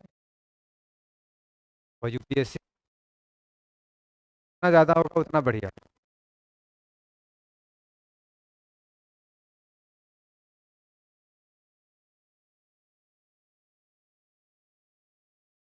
ज्योग्राफी पढ़ने में मजा आता है ना, इसमें ये नहीं है कि बस ये कुछ बताए जा रहे हैं बताए जा रहे हैं, कोई सिर पैर नहीं है, क्यों, इसमें क्यों पता चल रहा है ना सबका, कॉज एंड इफेक्ट, कारण प्रभाव।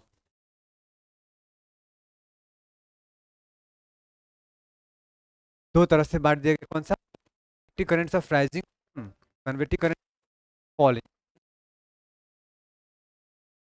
कोई पूछ तुमसे वेयर यू फाइंड ब्रिजेस,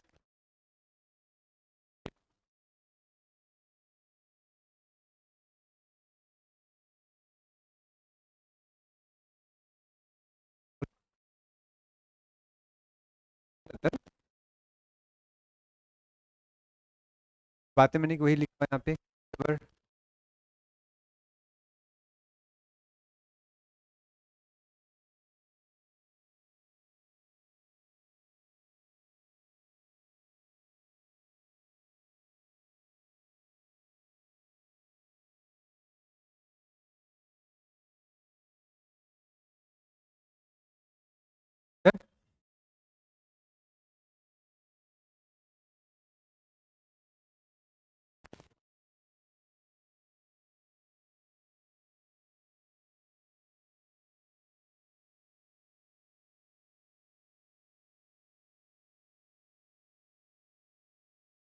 हो गया।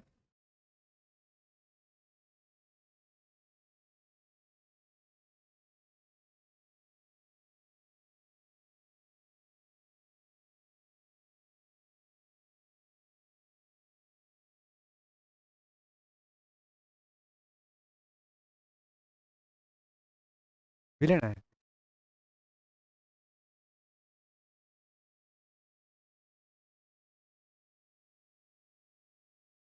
Racism।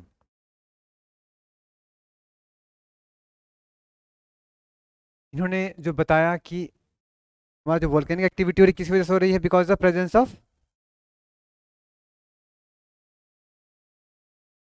बिकॉज ऑफ इरप्शन क्यों हो रहा है मैग्मा का।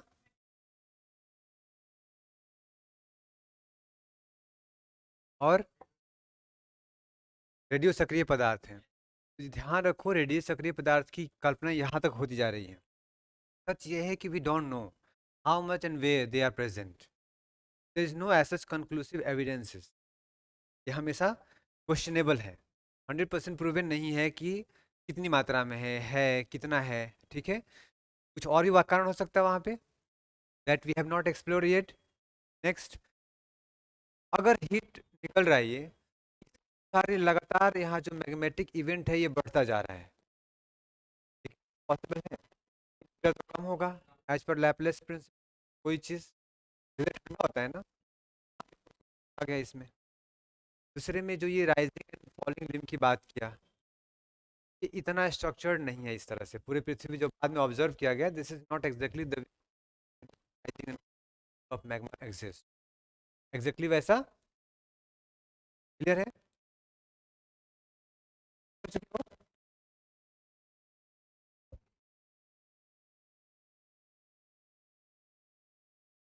जो भी ऐसा ना काल्पनिक बातें लग रही हैं कि कहीं राइजिंग फॉलिंग पूरा एक पैटर्न में, ऐसा कुछ नहीं है पृथ्वी के अंदर। क्रिटिसिज्म हुआ, को सुधारने के लिए कोई और आएगा सिद्धांत। डन। आगे, फिर only able to explain the fold mountains not the block mountains. जब भू आकृति की सिद्धांत बताने के बारे में था ना, नहीं बता पाया ब्लॉक माउंटेन। इसके साथ साथ ने इसे सिर्फ उसी वॉल्केनिक माउंटेन के बारे में बताया जहाँ पे प्लेट मार्जिन हो। ठीक है, जैसे रीज की बात किया हमने और जहाँ पे कोलाइड किया। लेकिन हम जानते हैं hot spot volcano Hawaii island में, की बातें तो यहाँ पे आई नहीं। कमी थी ना कुछ, समझ में आ गई। नेक्स्ट, वही जो मैंने बातें की दोनों, ब्लॉक माउंटेन नहीं, वॉल्केनिक माउंटेन का प्रॉपर एक्सप्लेनेशन नहीं, सिर्फ किसका, फोल्ड माउंटेन का आइडिया दिया, वो भी जहाँ पे प्लेट आपस में टकरा रही है। आलोचना,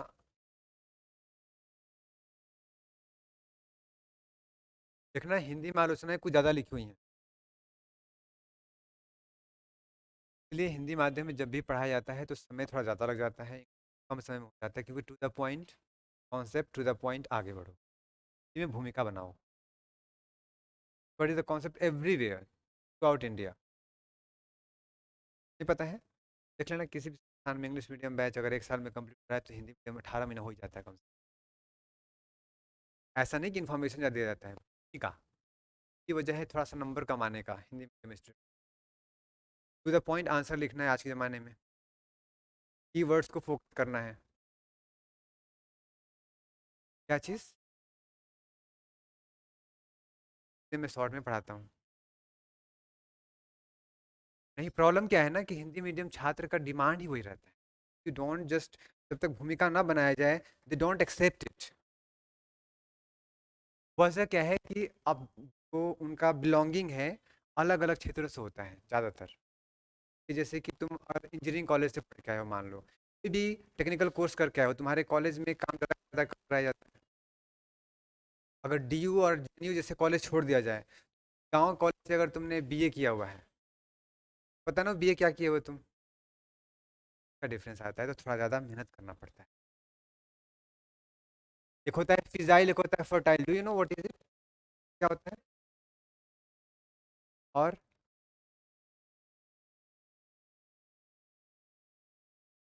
फिजाइल फर्टाइल बोल रहा हूँ तो आपस में रिलेशन होगा ना। What is fissile, what is fertile, anybody in the class? लोग पढ़ चुके हो ना साइंस टेक।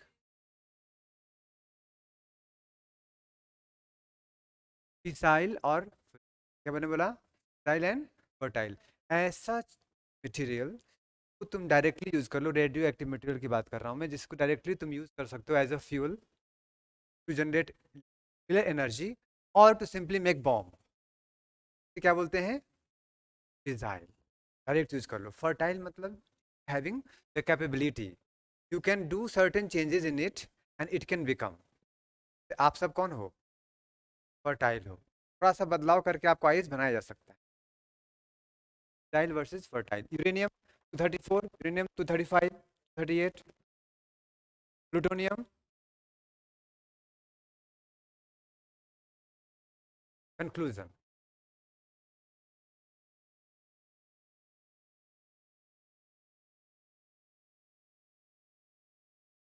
हो गया सबका ये?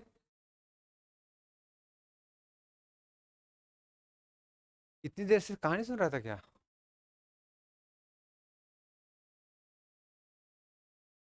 Then,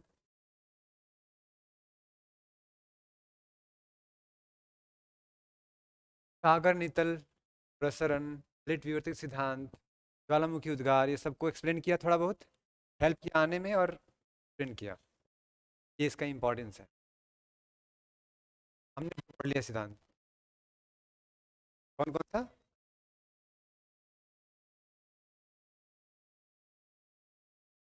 good.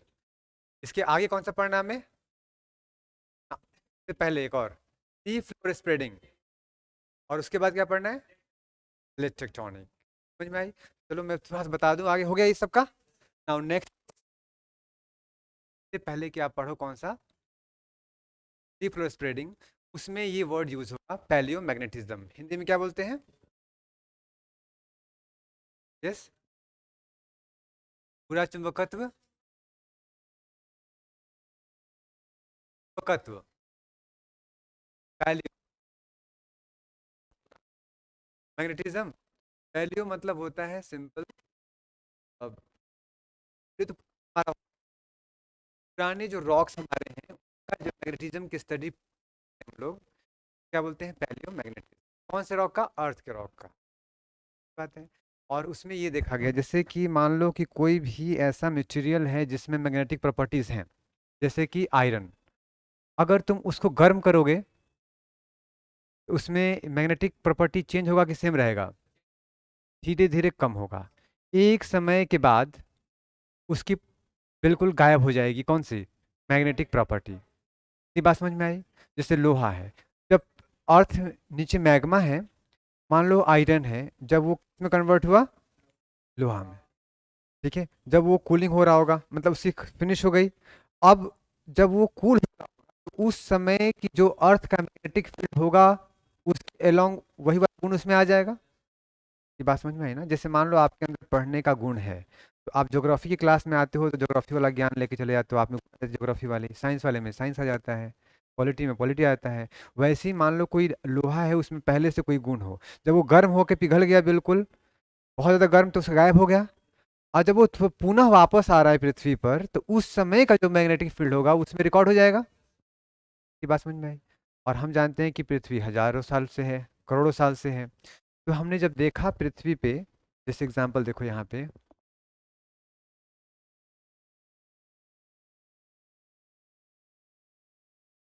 वेट, ये क्या हो रहा है देखो, डी फ्लोर स्प्रेड कर रहा है, एक्सपेंशन धीरे धीरे। देखो जैसे ये एक नया बना, यही चीज कहाँ अलग अलग, पहले ये कहाँ रहा होगा? यहाँ पे रहा होगा, तो इसमें यहाँ पे अब देख लेते हैं, इसमें ये देखा गया कि तुम्हारा जो ये पार्ट देखा था ना अलग अलग, तो एक खास समय में जो जो यहाँ पे मान लो मटेरियल है पास वाले, ये अभी की बात होगी, रिसेंट टाइम की जो पृथ्वी का हमारा मैग्नेटिक पोलैरिटी है, वही पोलैरिटी जो यहाँ के जो मटेरियल नया नया क्रस्ट बना होगा उसमें होगा। अब देखा गया कि अलग अलग स्ट्रिप पे देखा गया दूरी, जैसे भी हमारा मिड ओशनिक रीजेस हैं उससे किनारों की तरफ बढ़ रहे हैं हम लोग, तो देखते हैं कि वहाँ पे अलग अलग स्ट्रिप पे उनका मैग्नेटिक ओरिएंटेशन अलग अलग है। क्या है? ओरिएंटेशन अलग अलग है। ये स्टडी करके पता चला। इस स्टडी कैसे मालूम चला? पैलियो मैग्नेटिज्म के थ्रू, जब हमने मैग्नेटिक प्रॉपर्टीज को अध्ययन करने की कोशिश की रॉक के मटेरियल पे, बात समझ में आई? और ये मान लो कि जब मैंने क्या कहा कि जब मटेरियल गर्म होता है तो उसका क्या हो जाता है? प्रॉपर्टी गायब हो जाता है। जब कूलिंग होगा तो उस समय का जो मैग्नेटिक फील्ड होगा आ जाएगा। तो जो भी लावा आया ऊपर, उस वक्त उसका magnetic field zero, property zero. जब वो सॉलिडिफाई हो रहा है, कूलिंग हो रही, तो उसमें मैग्नेटिक फील्ड जो अर्थ का होगा उसके अनुसार उसमें आ जाएगा गुण, अगर है तो। सब में नहीं होता, लेकिन प्लास्टिक में नहीं होता, लेकिन लोहे में तो होता है ना। उस तरह से जो भी मैग्नेटिक प्रॉपर्टी वाले हमारे होंगे मटेरियल, उनमें उस समय का मैग्नेटिक ओरिएंटेशन आ जाएगा। अब मान लो यही बह के आगे बढ़ गया, और जब ये आ रहा है मान लो 1000 साल के बाद वापस, तो उस समय अगर मैग्नेटिक फील्ड बदल गया हो तो उल्टा उस समय का आ जाएगा मैग्नेटिक फील्ड वाला। तो ये महसूस किया गया कि अलग अलग जैसे से डिस्टेंस पे जाते हैं क्या मिलता है? मैग्नेटिक फील्ड अलग अलग मिलता है। और यह इस बात को साबित करता है कि अर्थ का जो मैग्नेटिक फील्ड है वो लगातार बदल रहा है, चेंज होता है। और इसको चेंज होने में कितने समय लगते हैं? As per NASA website it takes at least on an average 3 lakh year ना, 3 लाख साल आसपास समय लेता है। हम लोग और कब से बना था बताया था? 20 करोड़ साल पहले ना, हमने डिस्कस किया था। मतलब कई सारे स्ट्रिप बन चुके होंगे मैग्नेटिक। अब जरूरी नहीं कि हर 3 साल 3 लाख साल में हो ही जाए, किसी में 7-8 लाख साल लग सकता है। कभी फास्ट कभी स्लो, जैसे 2020 से पहले हमारा जो नॉर्थ मैग्नेटिक था उसका रफ्तार 10-11 था, अभी 20 के आसपास चला गया किलोमीटर पर ईयर। मतलब रफ्तार चेंज होता रहता है। इतनी बात समझ में आई? पैलियो मैग्नेटिज्म क्या है समझ में आ गया? बता सकते हो पैलियो मैग्नेटिक स्टडी का फायदा क्या है? अर्थ के मैग्नेटिक फील्ड के बारे में जानकारी, अर्थ के रॉक के बारे में जानकारी। मेरी बात समझ में आ रही है? उसका कॉम्पोजिशन के बारे में जानकारी, उस जानकारी, उससे हम हिस्ट्री को जान सकते हैं। That's why this evidence, this study is very much important. चट्टानों और अवसादों में अंकित चुंबकीय आंकड़ों का अध्ययन, एक शब्द में पैलियो मैग्नेटिज्म।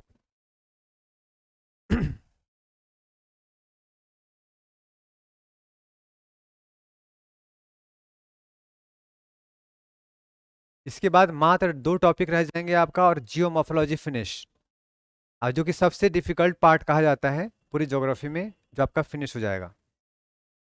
इसके बाद इंटरेस्टिंग पार्ट शुरू होगा, क्लाइमेटोलॉजी। मेरी क्लास में जैसे आपको ये इजी लग रहा है वो और इजी लगेगा, बिल्कुल कहानी बना करके। हो गया इतना? अच्छा बताओ, वह टेम्परेचर जिस पे इसका मैग्नेटिक फील्ड जीरो होने लगे उसको क्या बोलते हैं? Curie temperature. कोई चीज़ को जब गर्म करोगे, जैसे कि मान लो कि कोई बहुत, जैसे मान लो सामने बैठी है, क्या नाम है आपका? जूही। बहुत सीधी लड़की है। जूही की क्या बोला? रूही। रूही बहुत सीधी लड़की है। तुमने उसको गालियां देना शुरू किया, धीरे धीरे उसका टेम्परेचर क्या होगा? उसका जो सादगी वाला गुण है वही रहेगा, गायब हो जाएगा वो। उस टेम्परेचर को क्या कहेंगे? हाँ, so don't experiment with any one ever. खुद को कर सकते हो, खुद को खुद ही कर सकते हो, क्योंकि न्यूटन्स थर्ड लॉ क्या कहता है? लेकिन आप लोग गलत बता रहे हो, उसमें एक वर्ड और है, between two bodies, between two system. खुद को गाली दो, कौन तुम्हें गाली देगा? किसी और को देखो, देखो पड़ोसी को। इक्वल एंड अपोजिट तो कम से कम मिलेगा ही, आजकल कलयुग है, इंटरेस्ट के साथ मिल सकता है।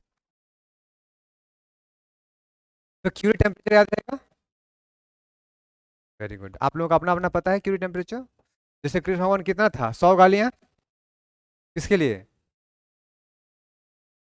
शिशुपाल के लिए। वाह, समझ में आ रहा है क्यूरी टेम्परेचर। तुम्हारा कितना हो सकता है? इतने खतरनाक लोग। Active volcano. मॉर्टिज्म कौन सा है इसका? रीजनल नहीं, इसका कॉन्टेक्ट। कॉन्टेक्ट है ना। थर्मल। थर्मल भी कॉन्टेक्ट। तुरंत 2 गाली दिया।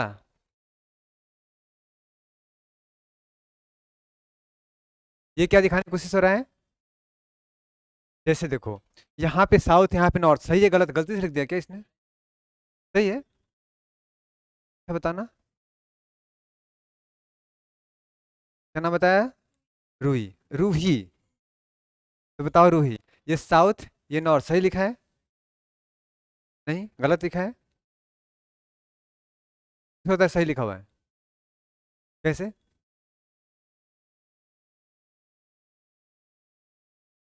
जो ओरिएंटेशन होता है जब तुम रखोगे मैग्नेट का, उल्टा होता है। ठीक है, तो ये मैग्नेट शो कर रहे हैं हम लोग। Got it. और ऐसे केसेस में नॉर्थ पोल से, इसका जो नॉर्दर्न पोल से कहाँ जा रहा है ये? साउथ की तरफ। ये गर्म हो गया क्या? हीट आ रहा है यहाँ से। ठीक है, अब ये नॉर्थ मैग्नेटिक पोल यहाँ पे दिखा रहा है, हमारा नॉर्थ मैग्नेटिक पोल। और ये चुंबक देखोगे तो उसका ठीक उल्टा है। ठीक है, यहाँ पे क्या हुआ? रिवर्स हो गया ये। कितने साल लगा होगा कम से कम समय? एवरेज 3 लाख साल में चेंज हो गया। तो जब इस वक्त जो होगा, उस वक्त जो मटेरियल बाहर आया होगा लावा के साथ में, उस वक्त इस तरह का ओरिएंटेशन होगा। जो इस समय आया होगा उसमें इस तरह का होगा। ये बात समझ में आ गई?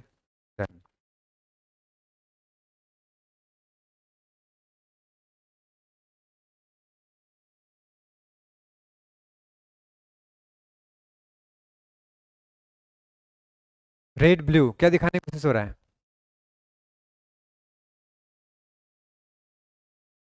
एक रिवर्स्ड है।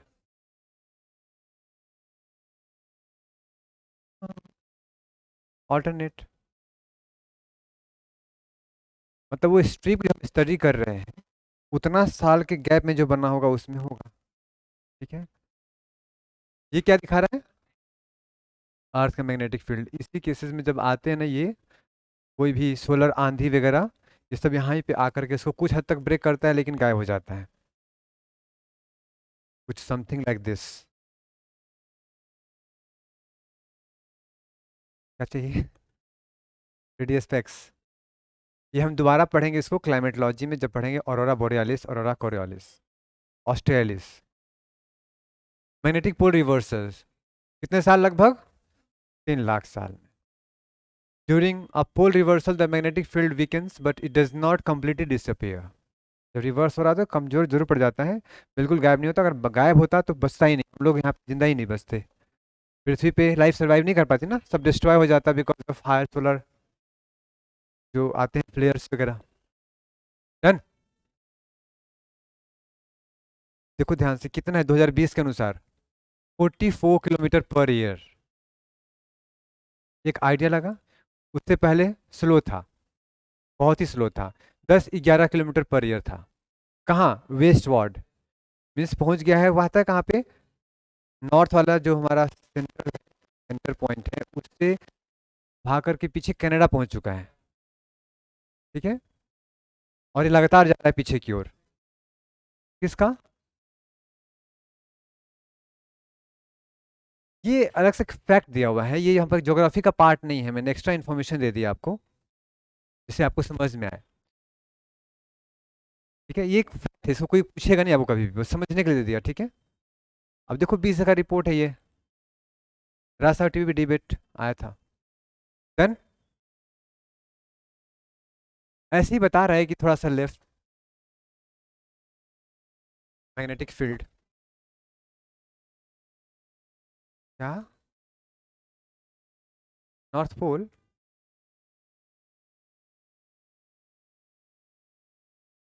ये नॉर्थ पोल साउथ पोल बोलो, पूरा पोलो पृथ्वी।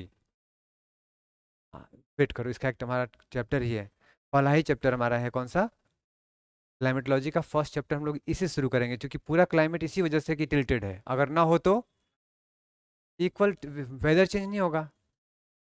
हम लोग डिटेल में करेंगे ऑडिट, पूरा डिटेल में, पूरा चैप्टर है।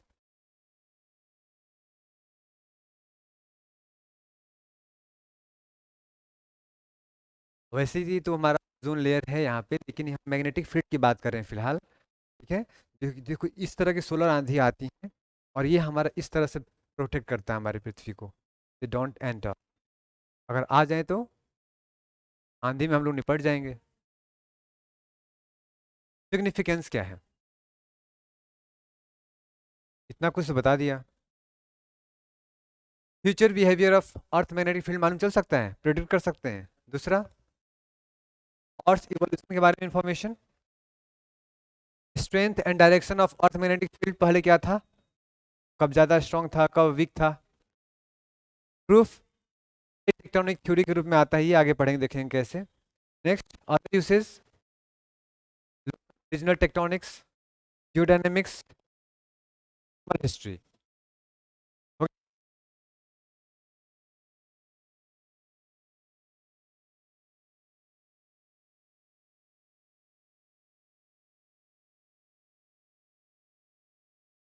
आज ज्यादा हो गया क्या फिर? आर्टिफैक्ट फैक्टेंजिया Panthalassa Tethys Gondwana Laurasia, crore साल पहले। फोर्सेस दो डायरेक्शन में, चार फोर्सेस बात की हमने, क्रिटिसिज्म, एविडेंसेस, प्रेजेंट स्टेटस, फिर से नया थ्योरी, उसमें कमियां, उसके बाद फिर से पहले मैग्नेटिज्म। तुम लोग लिख नहीं रहे हो, अदरवाइज इतना क्लास नहीं होता है कभी भी। हाँ वो तो है, बट वो आप लिखते हो तो मेरा टाइम जाता है, मैं ज़्यादा बता पाता हूँ। नहीं तो मैं बस लिखवाऊँ बोलूँ तो मैं बचूंगा, कहानी नहीं सुनाऊंगा अल्फ्रेड वेगनर वाला गया मर गया। ये काम का है ना वैसे, वो इंटरेस्ट बनता है। अब इसके बाद पता है क्या होता है, वर्ल्ड वॉर 2 शुरू होता है। आपको हमने कहानी दे दी अपना 2029 में। कब शुरू हुआ वर्ल्ड वॉर 2? उस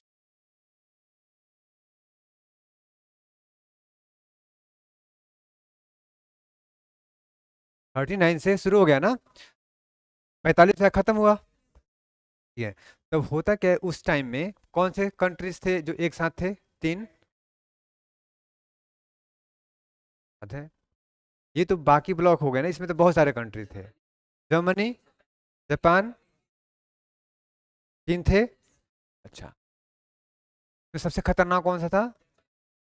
लेकिन व्यक्ति खतरनाक कौन सा था? जर्मनी। कौन सा, क्या नाम था उसका? हिटलर। हम लोग इंडिया में हिटलर का नाम कुछ यूं लेते हैं जैसे अपने आप में इसमें एक हिटलर दीदी वेब सीरियल बन गया। मतलब समय के साथ हमने उसको क्या कर रखा है, पॉजिटिव ग्लोरीफाई जैसे करना शुरू हुआ, जैसे मूवी आई अभी एनिमल, हम सब जानते हैं कि गलत है, लेकिन देखिए कितना अच्छा लगता है, because now it has become the human nature, what ever is happening. अगर बैंक चोरी हो रहा हो, चोर जी जाते हैं, तब मैं अच्छा लगता है मूवी में। reality में हमारे हालत खराब हो जाएंगे ऐसा हो जाए तो। ठीक है, इस तरीके से जब वहाँ पे हिटलर काफी ज्यादा, उसकी कहानी नहीं सुनाऊंगा आपको मैं, क्योंकि मन जाके मूवी देखना है। आई थिंक नाम भूल गया मैं, देख लेना कौन सा है। कई सारी मूवीज बनी है उस पर, तो बहुत सारी है। मैं बुक बता दूंगा, पढ़ लेना, पढ़ने के लिए काफी रहेगा आपको। आ जाओ वापस, हिटलर, वर्ल्ड वॉर 2, और जो आगे ज्योग्राफी कॉन्सेप्ट है उससे रिलेटेड है। सुना दूं कहानी? बस छोटा सा कहानी है। अमेरिका बहुत लेट उतरा वर्ल्ड वॉर 2 में, इतना पता होगा। तो अब हुआ कि ऐसा करते हैं, ऊपर से जेट स्ट्रीम नाम सुना होगा, जेट, बताऊंगा बाद में कि कैसे जेट स्ट्रीम नाम पड़ा, जेट की वजह से। फिर नीचे यहाँ पे मान लो ओशन कौन सा, अमेरिका। यहाँ पे कौन सा है आगे, अटलांटिक ओशन इधर है, जर्मनी वहीं पे हो आगे, तो बीच में अटलांटिक ओशन है, उसमें जा घुस के जाना पड़ेगा। हाँ ये यहाँ पे तो है ही, देखो ये अमेरिका, और ये क्या हो गया हमारा, यूरोप। जर्मनी यहाँ पे। अब यहाँ से यहाँ जा करके हिटलर या उसके कंट्री पे अटैक करना है। तो एक अमेरिका वालों ने कहा अपने नेवी ऑफिसर जिसका नाम था हैरी हेस, ठीक है, वो अपनी टीम के साथ है, चला। समुद्र के नीचे नीचे। हमारा आम बिलीफ सिस्टम क्या है, जैसे हम लोग अगर इस पॉइंट से उस पॉइंट जाना है और बीच में ओशन है, तब उतरेंगे तो कुछ something like this you will find, something like this, ऐसा कुछ होना चाहिए। नदी में वैसे ही एक्सपेक्ट कर रहे हैं, ऐसा ही एक्सपेक्ट उन्होंने किया था कि जाओ सबमरीन लेके जाओ, सीधा वहां पहुंचो, अटैक करो, मारो, वापस आ जाओ। बड़ा अच्छी बात है। अंदर गए, आगे बढ़ा, अचानक से उसको दिखा ये तो अब करके पूरे पहाड़ है। लेकिन तब तक आपके सबमरीन टेक्नोलॉजी काफी हद तक डेवलप हो चुके थे। समवट लाइट जैसी चीजें पूरी तरह से growth होना शुरू हो गया था, नहीं हुआ था सेटेलाइट प्रॉपर, ठीक है। लेकिन कई सारे टेक्नोलॉजिकल एडवांसमेंट हो गए थे जिससे हम लोग ओशन के फ्लोर के बारे में अध्ययन कर सकते थे। तो वापस आकर के बोला, कौन, हैरी हेस, जो नोबेल ऑफिसर था किसका, अमेरिका का, उसने कहा कि वैसा है नहीं जैसा हम लोग सोच रहे थे, we need to really map it. हम लोग प्रॉपर इसका क्या करना चाहिए, मैपिंग करना चाहिए, देखना चाहिए कि क्या है कैसे है। बोला कि ऐसा है कि पहले वॉर लड़ लो, बाद में मैपिंग कर लेना। तो वर्ल्ड वॉर 2 जब फिनिश हुआ उसके बाद 5 साल लगातार उसने अध्ययन किया, इसका ओशन फ्लोर का मैपिंग किया। और सबसे पहले मैपिंग किसका किया, उसी का, अटलांटिक ओशन का ही उसने किया, ठीक है। और उसने उसमें पाया कि उसके ठीक बीचों बीच क्या है, मिड ओशनिक रीजेस हैं। और फिर उसने कन्वेक्शन करंट थ्योरी को याद किया, फिर उनकी बातें जोड़ी कि हाँ यहाँ पे कन्वेक्शन करंट ऑफ मैग्मा है, ऊपर की ओर आ रहा है, यहाँ प्लेट का मूवमेंट इस तरह से हो रहा है। इसलिए उसने ना एक सिद्धांत दे दिया, इसको बोलते हैं सी फ्लोर स्प्रेडिंग थ्योरी, कि जो सी का फ्लोर है वो स्प्रेड हो रहा है। हालांकि बाद में इसका क्रिटिसिज्म यही आता है कि सी का फ्लोर स्प्रेड नहीं हो रहा है, प्लेट स्प्रेड हो रहा है, ठीक है। और जाकर स्प्रेड क्या हो रहा है, प्लेट क्या हो रहा है, मूव कर रहा है, और जिसकी मूवमेंट की वजह से बाद में डिस्ट्रक्शन भी हो रहा है। इतनी बात समझ में आई, यही सिद्धांत को कहते हैं हम लोग सी फ्लोर स्प्रेडिंग थ्योरी। इतनी बात समझ में आई, किसने दिया, हैरी हेस। कौन था वो, एक अमेरिकन नेवल ऑफिसर था। क्लियर हो गया इतना।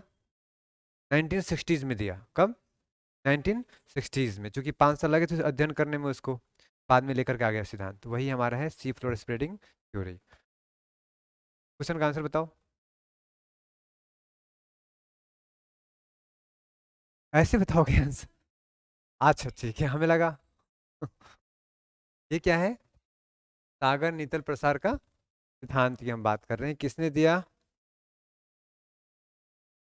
Harry H हेस। कब, 1960s, यहाँ पे एस लगा लेना, ठीक है, नॉट एग्जैक्टली 60। Then, कब आया ये, पहले आया था, पहले आया था, कौन सा, पहले कौन सा थ्योरी आया, थ्योरी, उसके बाद कन्वेक्शन करंट थ्योरी, उसके बाद क्या अध्ययन हुआ, पैलियोमैग्नेटिज्म, ठीक है। अब इसके बाद आता है डी फ्लोर स्प्रेडिंग थ्योरी। कौन देखे दिया इसको, बस उसने क्या बोला कि इसका जो सेंट्रल पार्ट है वहां से मैग्मा बाहर निकल रहा है और सी का फ्लोर जो है टुवर्ड्स कोस्ट स्प्रेड हो रहा है। This is what is the theory all about, mainly done it, done हो गया। आगे बढ़ो, बस इसको यहीं तक रहेंगे आज। एविडेंसेस डिस्कशन कल, अदरवाइज तुम कल जब तुम आओगे तो तुम लोगों को सब खिचड़ी हो चुका होगा, लग रहा है ना। मैंने इतनी क्लासेस, मतलब यहाँ तक नहीं होता है जनरली, 2 टॉपिक मैक्सिमम हो पाते हैं, कन्वेक्शन करंट और ड्रिफ्ट। वैसे सिर्फ ड्रिफ्ट ही पढ़ाते हैं, जब इस तरह की थ्योरी पढ़ो तो थोड़ा कम पढ़ो, डिस्कशन ज़्यादा करो, लिखो ज़्यादा, तो फिर याद रहता है। अभी में सारा आपस में कनेक्ट हो जाएगा, लगा कि एक दिन बैठे वेब सीरीज देखने, शुरुआत की, एंड कर दिया।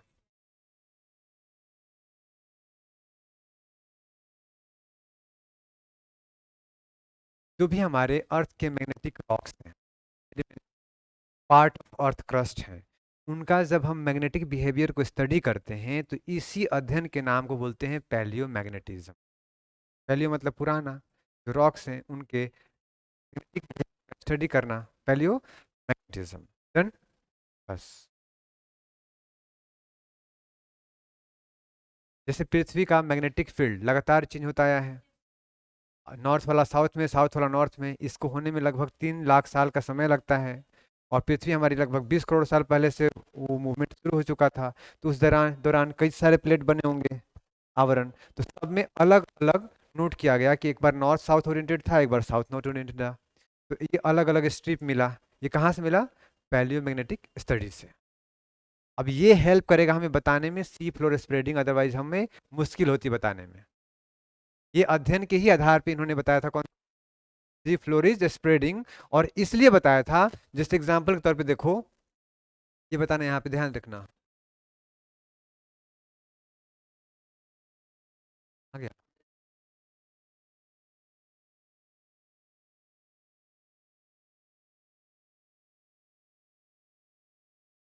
रिलेशन नहीं देखो, कर रहा हूँ। वेट, अगर ये दोनों आपस में सेम बिहेवियर शो कर रहे हैं, इसका मतलब है कि एक साथ रहे होंगे। मतलब ये कभी यहाँ पे रहा होगा, लेकिन स्प्रेड हो कहाँ गया? यहाँ आ गया। तो इसको एज ए एविडेंस यूज करके बताते हैं हैरी हेस किसी फ्लोर स्प्रेड कर रहा है। किसको यूज किया? पैलियोमैग्नेटिक स्टडीज का।